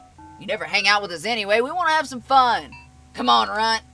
They were jumping up and down with excitement as they finished, thinking on what a glorious sight it'd be to see Jimmy go over that pit of mud. A small part of me did want to see, but shucks, man, I hate to say it, but I got a shift soon. Oh, no. Come on, Runt, just once. You're no fun. You never come to hang out. They were right. I never did hang out. Corvin, thanks. It might have been a good idea to go, especially if a whole group of kids was going to be at this mud pit. I could ask around, see if anybody knew anything. Kids were underestimated as eyes and ears in the town. They got themselves into all sorts of secrets. All of us grown-ups are too busy to gossip on the grapevine or whatever. But at the thought of going to hang out with a bunch of towny teens, my stomach sunk. The truth was, the twins, all the other kids in town, they made me feel old. Old and out of place. Kids were precious in Skipclaw. After the blackout, when it had become clear that the skies were never going to clear and nothing was ever going to get better, the townies got together and decided to piss off Hunter in the worst way possible. They declared that nobody under the age of 18 was to be put to work. No jobs, no shifts patrolling the perimeter, no skipping out on getting an education to work alongside their parents. The parents of Skipclaw wanted their kids to be just that, kids. Hunter went ballistic. Shouted that they were weak, hanging onto the ways of a world that didn't exist anymore, blind to the realities of the one we really did live in. The perimeter had only gone up as fast as it did because we'd had the kids right there, helping their parents around the clock. As Hunter saw it, Skipclaw wanted to let them fuck around and contribute nothing. They wanted to bring them up soft and useless. They wanted to set their kids up for dying. A bad fight broke out in the meeting hall that night, with Carver and Tanner trying to keep Hunter from killing anybody in the mob, while also trying to keep the mob from killing Hunter. Even still, a man nearly died getting in Hunter's face about keeping his son off the patrols. In the end, Hunter was outnumbered and exhausted by the group of desperate parents, and he relented on one condition. They had to learn survival, too, and they had to learn it good. That calmed Hunter down enough to not finish the bloodshed he'd started that night. He walked down to that place with only a simmer of rage keeping his shoulders taut. Not that it was alright, though. It wasn't what Hunter wanted, and he'd made it everyone else's problem. First it was me beaten blue and bloody the night of the town meeting. Then it was one of the Mason teens running home with a dislocated shoulder for crossing too close to the church property. Then pot shots near kids playing ball. Then little Laura being grabbed and told she was going to get thrown over the wall so the twisters could eat her if she didn't stop playing so loud. It just went on, and no one could stop Hunter. Thankfully, church and temple were too smart to ever fuck with Hunter and too lucky to ever run into him. Instead, they enjoyed fucking with me. In a nice way, I think. I told you were on a leash. Come on, bark. Roll over. Cut it out, y'all. We're just teasing you. Can you or can't you hang? Mud pit, mud pit, mud pit. The twins were crowding in on me like eager little pups, nipping at my heels, trying to get me to chase them. They were young. They just wanted to play. But I couldn't. No matter how much they included me, I felt a wall between us. And it wasn't just them. Even from behind everyone's masks, I felt weird looks. Every attempt at including me left me lost in the conversation. I'd ask them what work they were doing, like what projects or repairs they had going on, and I was met with silence. I wasn't one of them, and I never could be. But the twins? Oh, bless them both, they never seemed to give up on me.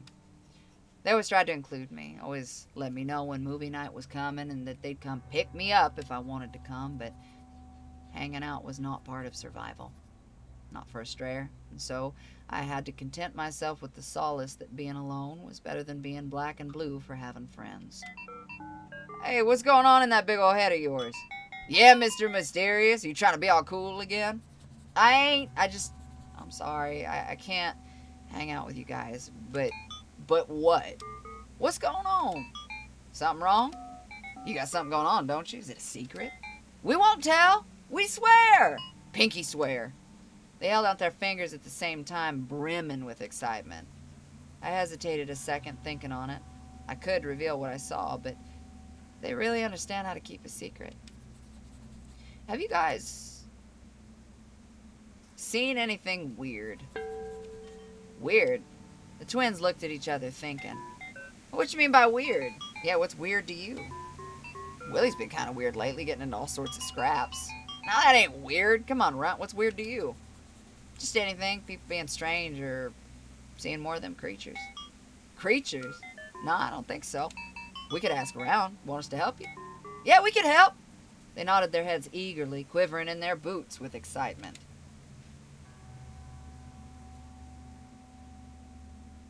Yeah, you know what? They know everything, right? That also means that they're wound to tell information, though. But at the same time, fuck it. We ball. Let's do some chaos. You want to help? Help was like a magic word to them. They nodded, knocking into each other. What's the mission? Yeah, what do we got to do? I hesitated. I didn't want to tell them what happened, but I could not give them something to work off of. There was a bit of graffiti over at the church. Hunter's steaming about it, and some gutted up animals around. If you hear about anyone bragging about that kind of thing, just tell me. Nobody else. You hear? Just me. Oh, we get you. Hunter's gonna kill him, right? I faltered. The starkness of it stung. He might. We can be discreet. Don't you worry about us. I nodded, but despite their promises, worry started nagging at my gut. It wasn't so much them finding something out, rather it was someone knowing they were being hunted down. That kind of fear can drive you crazy. Make y'all twisted up.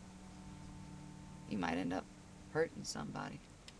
Like a deer caught in a bear trap, just flinging its weight about to get free. The twins started walking off as I trailed behind them. They shuffled restlessly, nudging each other as we walked aimlessly around the plaza. Listen, Runt, we gotta ask you a bit of a favor, seeing how you're a bit older and all. What's that? Surprisingly, Temple didn't say anything, but looked around like they were nervous, crossing their arms. Ah, you tell him, Church. Reading material? You know, some more adult stuff we can't get at school. Come on, don't toy with him. He doesn't know what you mean. I tried to ignore the sting of those words. Temple came in close, lowering their voice. We want porn, okay? Like old porn mags. They got naked ladies and fellas and all that. Well, I'm glad we don't discriminate here. Sometimes doing stuff too, you know, like together. The way Church said together made me more grateful for my mask than I had ever been in my whole life. My face got red so fast I felt like I was sticking my head into an oven. Porn, yeah, I'd heard of, sure. But I didn't know. I mean, I'd always heard it was the kind of thing where you'd know it when you saw it, and I'd been keeping my eyes out, but I don't think I'd ever seen any before. You think you might know, see Red in your future? Huh? Gosh, want Red! He's got a whole stash of mags, but he won't give them out to any of us. We saw his stash when we went by on Saturday. Yeah, after we dropped off those cassette tapes from Mrs. Karn. We've been trying to get someone else to get them, but nobody will borrow some for us. Except, maybe you? I'll see what I can do. Dude, no way! Thanks, man. Just get a handful. If anything, we can pay you back. We can trade you some secrets. Yeah, we know a thing or two. Really? Yup. Even about you strayers. Despite their bouncing, giggling energy, I felt suddenly cold. My neck hair stood up. I had images of Hunter's fists coming at my head. Was he watching now? Mad that I was letting some scrap of news get away. I went to stop the twins, asked them what they meant, but they were gone. They sped off, bounding like the dogs they were into the muddy streets of Skipclaw. I realized I hadn't asked if they had done it. Didn't seem right to. I doubted they did. They were young and dumb kids, but not that dumb to mess with our church. I felt that chill return. If they had done it, Hunter, no matter what, would kill him. And he would have no qualms about it. No reason would see him through the haze of anger he had. Nobody could stop him. As I watched him run off, the ache grew heavier and heavier in my heart. Please, God, don't let it be them. I'm super, super into this game. I like it a lot. I understand that it can be kind of difficult, and a lot of people would see visual novels as more of like a boring genre. But this storytelling is really good.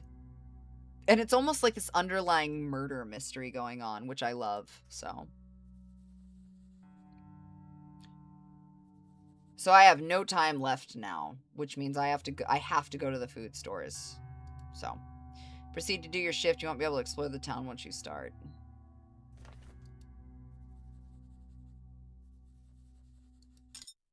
Oh yeah, okay. We have to. All right. I do think it's interesting, though, that you're kind of learning things as we go along. When I came back from my rounds in town, I found a note left on the kitchen table, stabbed into the wood with a knife. The sight of the knife piercing the paper sent a wicked chill through me. Run. Meet me at the storehouse. Bring this knife. Not yours. Shitty one. His handwriting was ugly. Stupid looking, brutish and big, just like he was. He's worse than Dad ever was, I thought. I grabbed the handle. The cold metal of the tang through the handle was sharp against my palm. I thought back to breakfast and the way he'd gripped Tanner's neck. The way I could feel his eyes on me. I pulled the knife out of the table and tucked it into my belt, and inhaled hard, trying to calm the twist in my stomach with a cool rush of air. It didn't help. There was nothing for it. I had to go. The storehouse sat beneath a dark sky, settled low in long grasses with its door gaping open on crooked hinges. As I got closer, I could see his frame crowding the doorway. Bile rose in my throat. He had his butcher knife in his hand. I like how you can kind of see the outline here. That's creepy as fuck. That only meant one thing. A fresh kill. And I was here to help him take care of it. I didn't understand who Hunter really was in the old days, back when Dad was still here. Hunter was the oldest, my strongest, biggest brother, proud to carry us strayers on through the wickedness of the world with Dad's blessing. Even before Dad got sick, he led us with an unwavering military precision. Never dancing around what needed to be done or just putting his head down and getting to it. Cold and steady. Our rock. I think I used to admire him. But then Dad died and the beating started. It was like a summer storm. Some days you woke up and just knew when one was coming. You could feel the static curling in the air all around you. That crackling, closing in heat, clamming up your skin before the torrent of rain. Sometimes there was no such warning and he hit fast and hard. Thunder and then lightning right above your head, one after the other. No crackling static, no uncomfortable heat. Just pain. I knew why he did it. I guess I couldn't really blame him. Especially in those early days, they were chaos, both with Dad dying and then the blackout fucking up the whole world. A firm hand, one that wasn't afraid to grab you by the hair and force you to calm down by making you bleed, was needed. But things were different after. Life was slower. We were a well-oiled machine, but somebody was always getting beat for something. Running their mouth, acting up too much for his liking, disrespecting him. Not following orders or following them, but not good enough. Usually it was me getting the beating, and if we were unlucky enough to be around another brother, he'd join in too. Somebody had to be in charge, I guess. And he was to thank for the success of Skip Claw and the fact that nobody died from a smoke or a twister in a long time. So I guess it had to be him. But nobody made me miss Dad quite like Hunter. Dad used to be so busy with the farm he didn't have time to give us the same beating twice. And Dad, he at least said he loved me. I could see Hunter blocking the doorway with that bear trophy draped over his head and shoulders. He had well over a foot over me. What took you so long? There it was, the warm static of a storm in the air. I could taste it on my tongue. I came straight away, sir. Sir was what we had called Dad. Of course, Hunter had us call him the same thing. Straight away? Saw you coming over the hill with some real heavy feet. Didn't look quick to me. He was in a mood. He'd been watching, waiting.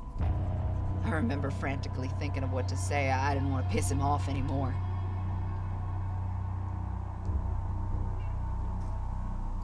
I'm sorry, sir. I've been thinking about yesterday.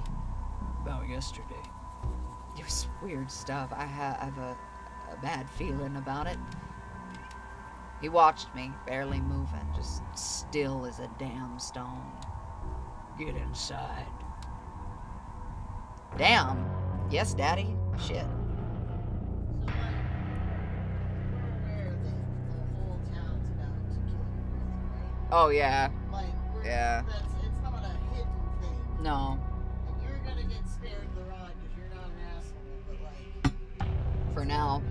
This game has changed based off of the things you're doing, though, which is interesting, so... Oh, for sure. It smelled like fresh blood.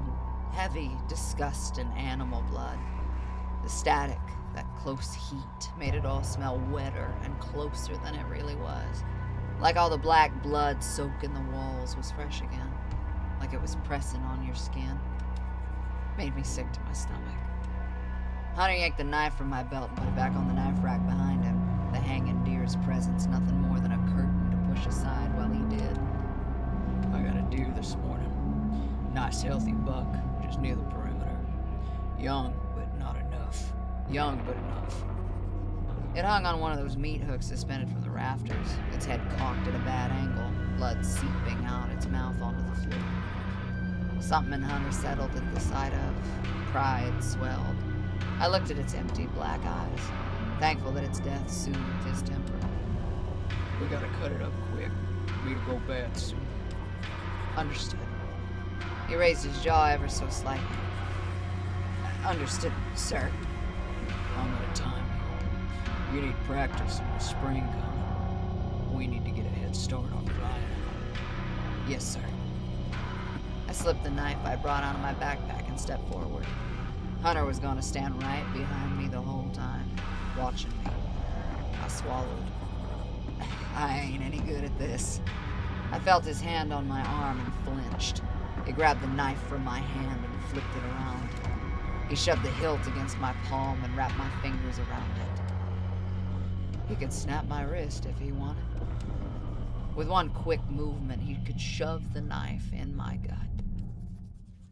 Would he string me up in here right next to the deer after? Look at his face. I stared at the dead black eye of the deer, a soft smear of bright red blood over the white of its fur at the lip. That could be you on that table. You, if you don't learn to quit, you're constant bitching and do as you were told. Do you understand? I nodded. I know you didn't do that thing in the church. I felt my skin crawl. He was pressed against my back, a head taller than me, the coarse fur of the bear pelt pulling at my shirt. But did you help? No, sir.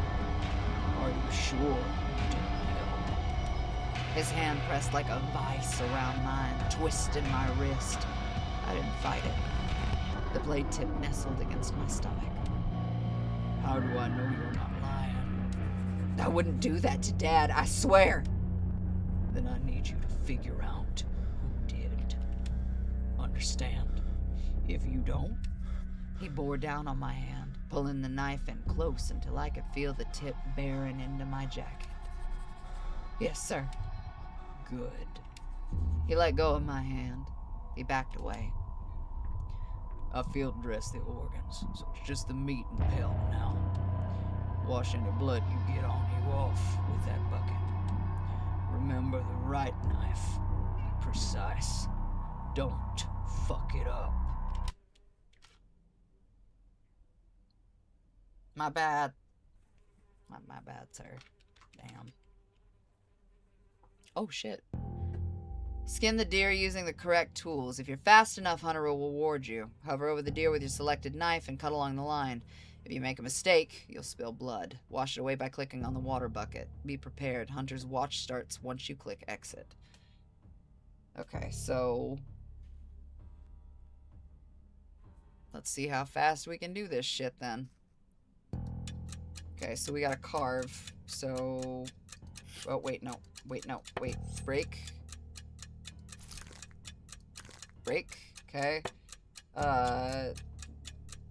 Carve? Wait, please. Each knife was used. Break in bones and hooves and antlers, cut in fur and skin, carve in meat. Yeah, okay. So, skin. With... oh, wait, no. We're not done. Okay, hold on. This is an interesting learning curve, for sure. There we go. Okay, cool. Oh, God, I'm sorry! Jesus Christ. Okay. What? What do you mean? Are you not... oh. Okay, I do kind of feel like a dummy now. It's fine.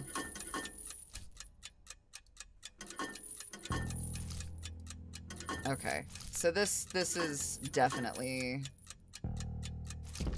what?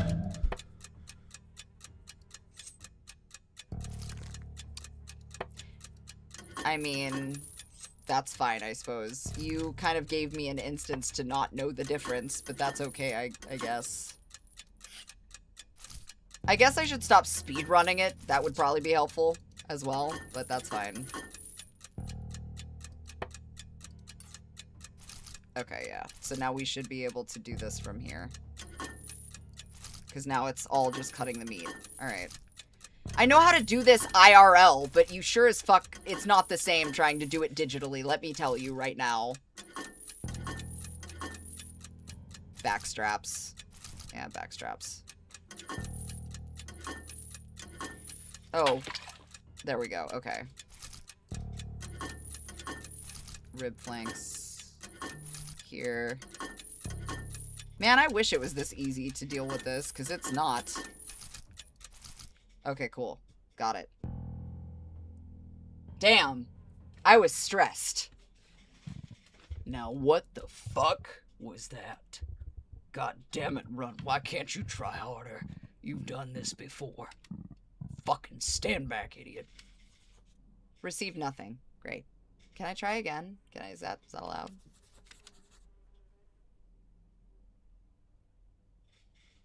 My bad. I was learning. Sorry. That taste hung in the air still. Blood and static pressing in. Something's gonna happen. He said it so quiet, his voice rough and crackling like fire. I froze up. 5 days, Runt. I swallowed hard in the silence.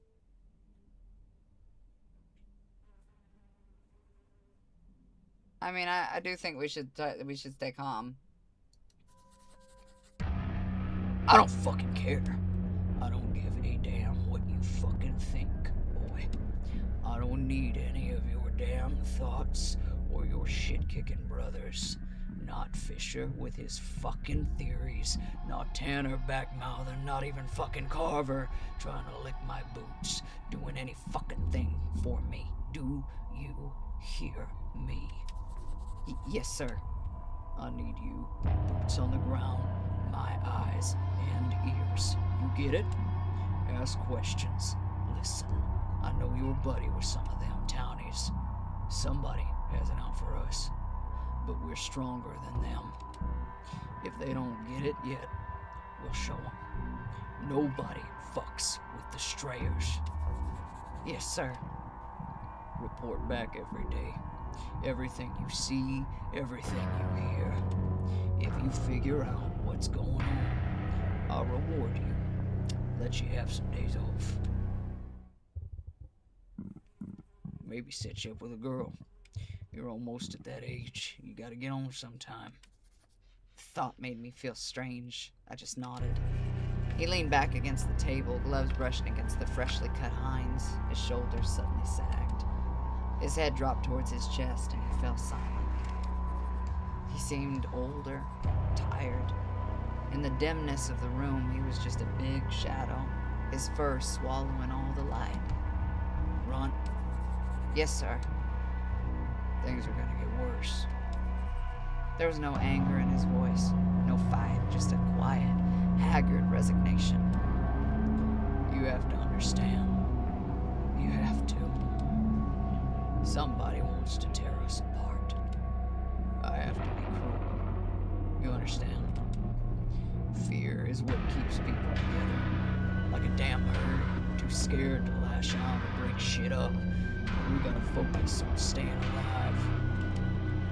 We are the leaders of our herd. Our ungrateful little flock, but our flock nonetheless. We need to make them understand.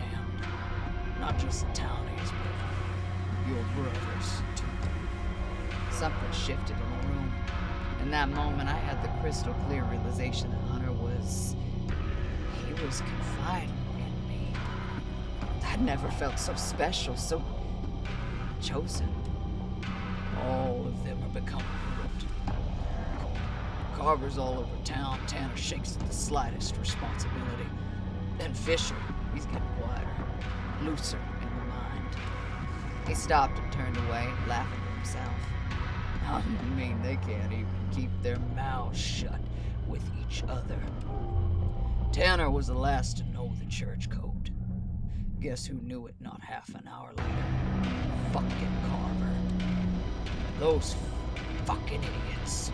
But you've always been true, loyal to our family. Weak, but you're young.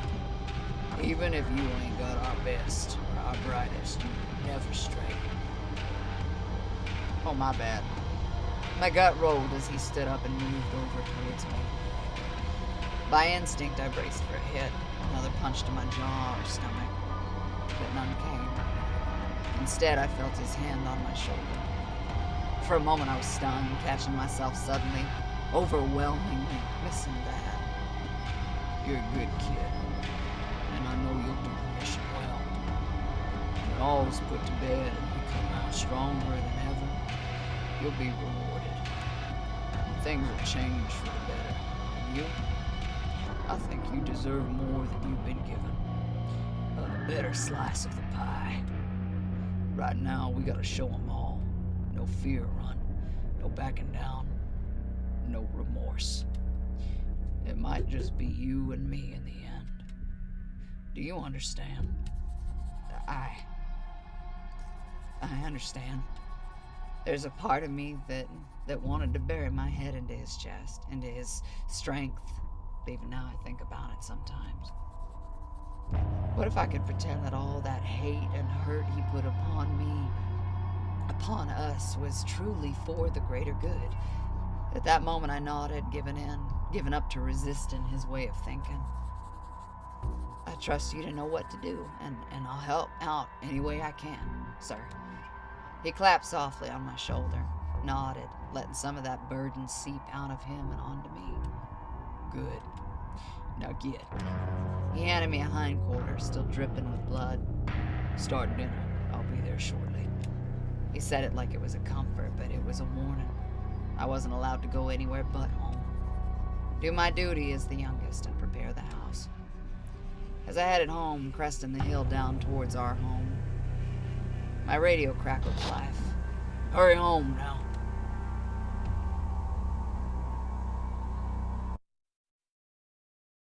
Oh man, that's big feelings for Elmo. Yeah, but this is woof. The first day wound down, digging itself into the cold earth to sleep. I had done what I could for Hunter's mission that day, asking questions, interrogating. My feet were sore as fuck, stomping back down a home and then having to do my dinner and nightly chores. They all came home, exhausted from the day, and ate dinner wordlessly. Even Carver seemed too tired to put up any fights. It was an unspoken thing. What had happened in the church was finally settling on our shoulders. And God, it was a heavy weight. As I ate, standing at the counter, I stared at each of my brothers and wondered what they were thinking. Wondering what was going on behind those masks of theirs. At the time, I didn't feel any closer to the answer. I suppose I still don't. My thoughts drifted to my shift. Hunter treated me mean, getting up real close and forcing me to cut up that deer real quick. None of that was unusual, for him, at least. But he softened, told me about the weight of looking after us, after the whole town. Did his anger, his brutality, have purpose? I couldn't protect everyone on my own. Sure felt that pressure too. And yet I felt chilled. His words, No fear, Runt. No backing down. No remorse. It might just be you and me in the end. those were dark words, cruel words. If he was that suspicious of his own kin, what would he do to me if I failed? The thought sat like a rock in my stomach. Everyone left their dishes without a word, and I collected them, washing them under the single flickering bulb above the sink. I was so tired, I swear I nearly dunked my head into the murky sink water. As I rolled onto my bed, bones aching and stiff to the core, I thought about tomorrow. That message haunted me. 5 days. Until what? I didn't know what it would bring. If I would ever get closer to a real answer about the church. I saw the guts, the flies, the ribbons of red across that place that had once been not a home, but something special. Not like good special, like big special. Overwhelming special. If we were to move past this, we needed an answer. But I couldn't think of how to get any answers. I panicked, looking around the room as if anything could help me. And funnily enough, something did. I had this spooky old spy book, you see, a thriller, a real blood-pumping tale of international espionage, as the back cover claimed. I picked it up and flipped through the pages, rereading the dog-eared pages I had read countless times before, and grinned. The spy in the book wasn't especially strong or loud or commanding or nothing. He was just real smart, real clever with putting clues together and figuring out what needed to be figured out. I knew how they did all this shit, putting together clues and shit. It wasn't that hard at all. You didn't need to be strong and powerful or anything. Just have a decent head on your shoulders. There was nothing stopping me from doing it myself. I rushed to scribble down everything I'd heard that day, marking out anything and everything that seemed suspicious or valuable. Soon I had a list of clues, and with them, the questions I needed to answer to pin the right person. Who could have done it? Where were they on the day it happened? How did they do it? Why did they do it? What would happen on the 5th day? If I could answer all these questions, I could show Hunter at the end of the week, and this whole damn thing would clear up. I sighed, laying back on my bed with a smile on my face. But the smile didn't last for long. I saw all that blood, all those guts in my mind. I might be able to figure it out, but somebody was going to get hurt for it. No matter how good I figured it out, no matter what I did, somebody was going to get hurt. Would it be my fault? I brought my journal up to my face and looked at what I'd written again. At the end of the day, you'll need to go over all you learned from your investigation, namely clues, and pair them together to create conclusions. These conclusions will help answer questions and rule out suspects. However, you'll have to put yourself into the test in the full game, as you don't have enough clues to make any conclusions right now. Look around your journal and click the hand at the bottom when you want to head to bed. It's been a long day. Damn. Oh, I love this, though. Twins say they dropped off cassette tapes to Red. So the twins are really feeling it, Mr. Krabs, which is great. Twins said Willie's being weird. Shirley said Willie's been bothering her for bottles, said he's been hanging around the doctor's office. Twins begged me to get them porn mags from Red so they could trade me secrets. Shirley wants to see Carver. Is the weird as she got feelings for him. Okay. I love this. And then you see Cheryl knows people are actively dissenting against the Hunter. Against Hunter. Man. I want to know what the smokes look like, and I love that they didn't give us much of an option to kind of see it. The words began to bleed together. Salt and oil seeped into my eyes, blurring it all to black smudges. I'd save my detecting for tomorrow. I put away my journal and curled up in bed, my mask tight on my face. I shut my eyes. My mind swirled to bitter images of guts, of blood, of blackness.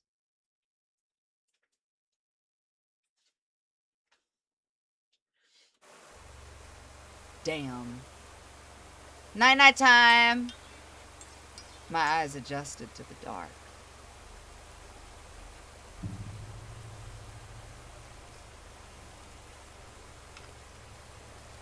I knew I was asleep at the time, but it was a distant knowing. A speck on the horizon in the back of my brain. Before me, shimmering and distorted, was a face. Haggard, sunken, buzz cut, short as anything. It was my face. I was staring at my own face. I tried to focus on it. I tried to smooth it out. Heat built up in my head. Pressure crawling along the inside of my skull. The more I tried to focus, to make that face look more like me, the more the pressure built. And built. And built. And then I exploded. Light burst across my face. Flames swept up and over me into a black sky, their reflection rippling over the surface of dark water. It was so bright, it hurt. Strange to feel pain in a dream. Something was watching me. Something just over my shoulder. But I couldn't turn. I couldn't move my head. The heat was too much. It was too hot. Too fucking hot. I couldn't breathe. I couldn't breathe. I couldn't breathe. I wanted to wake up. I wanted to breathe. Wake up. Wake up. Wake up. Wake up. Are we gonna wake up? Wait. We gonna wake up? Yeah. Okay. Oh. Oh, fuck. That's creepy as hell. Oh, the face the face on the right side. Dog, please. I shot awake, my heart pounding, my muscles sluggish. Something was wrong. My eyes were bleary, cool air washed over my face, watching the sweat trickling over my brow. It wasn't a good cold, not even after the heat in the dream. It was too cold. I was too bare. My mask was off. Had I taken it off? Had I clawed it off in the heat of the nightmare? I didn't have time to answer that question. The light bulb above my head, my bed had gone out. The candle had burned down. I was exposed, vulnerable in the dark, and I wasn't alone.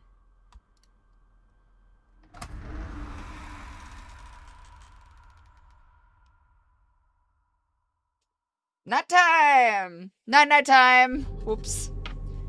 Thank you for playing Runt. Who left the message? Who can you trust?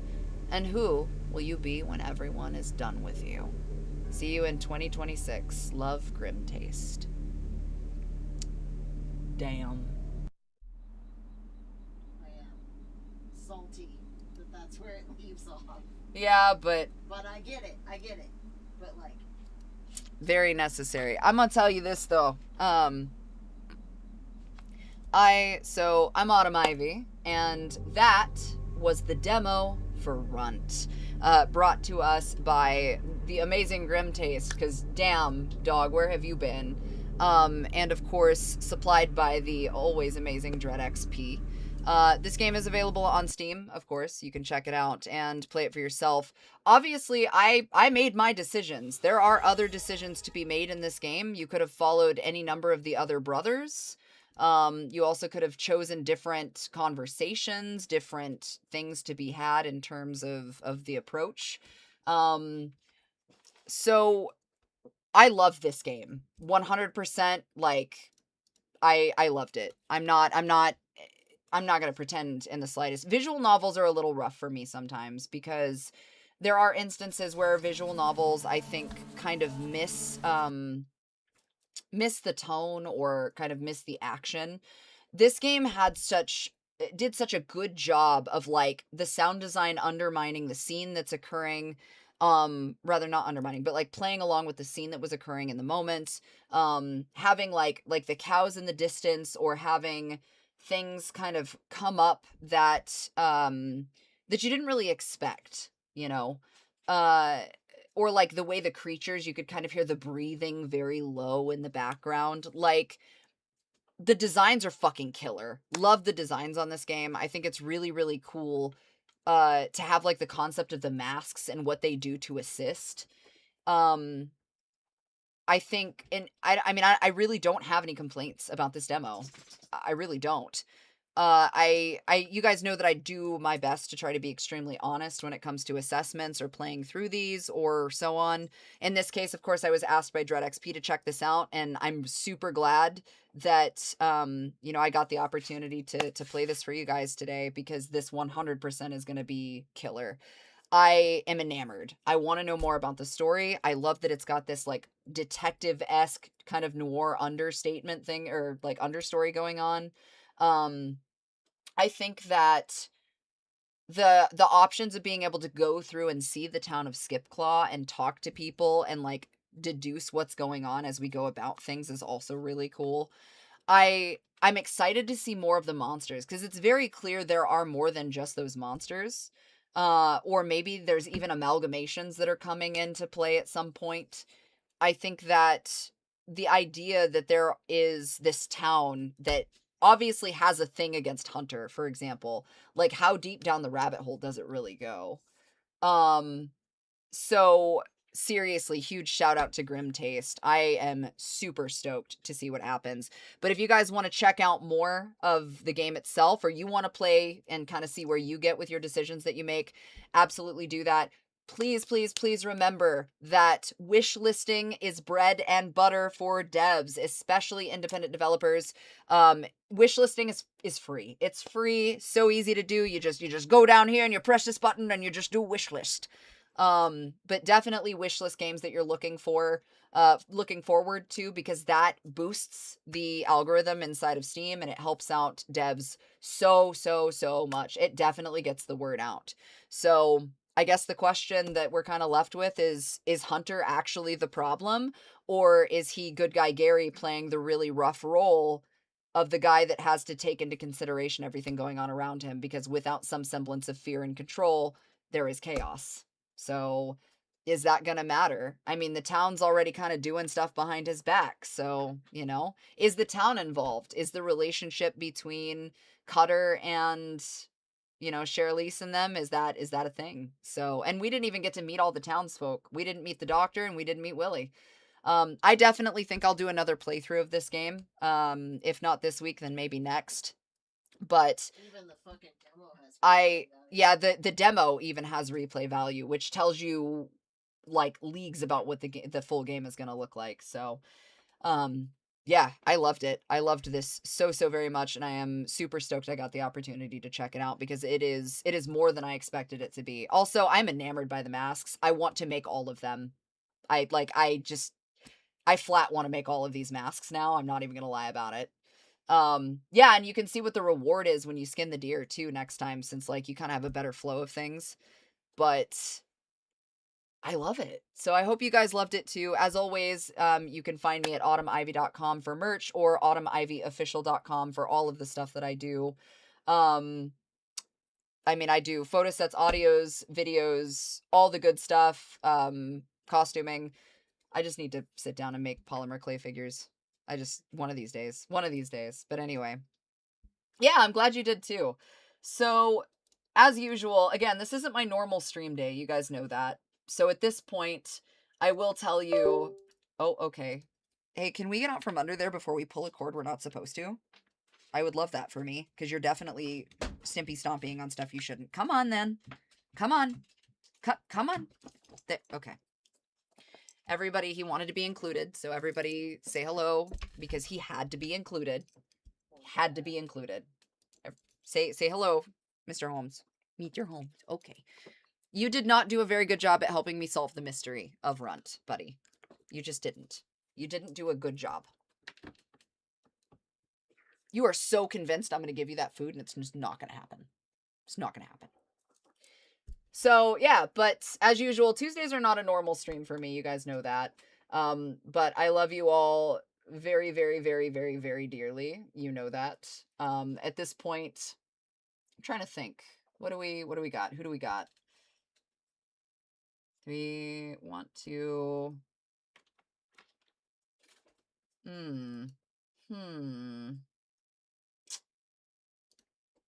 We're gonna go bother Baphomet, I think, today is what we're gonna do. That's not what I wanted. Yeah, we're gonna go bother Baphomet. So, usually I would continue to stream, but again, because this isn't a normal stream day, I kind of am out of sorts. If you guys want to see me play this again, let me know. If you're catching this on the VOD in the future, please like, subscribe, do all that good stuff, because sharing things give me my bread and butter. Also, Black Wicket House will be released here shortly, so please keep your eyes open. And if you like my audiobooks, I had the pleasure of doing Black Wicket for Bay Northwick, who is a phenomenal author. I had a lot of fun with that book. So if you want to check it out, please definitely go and, add that early in for your Audible lesson session.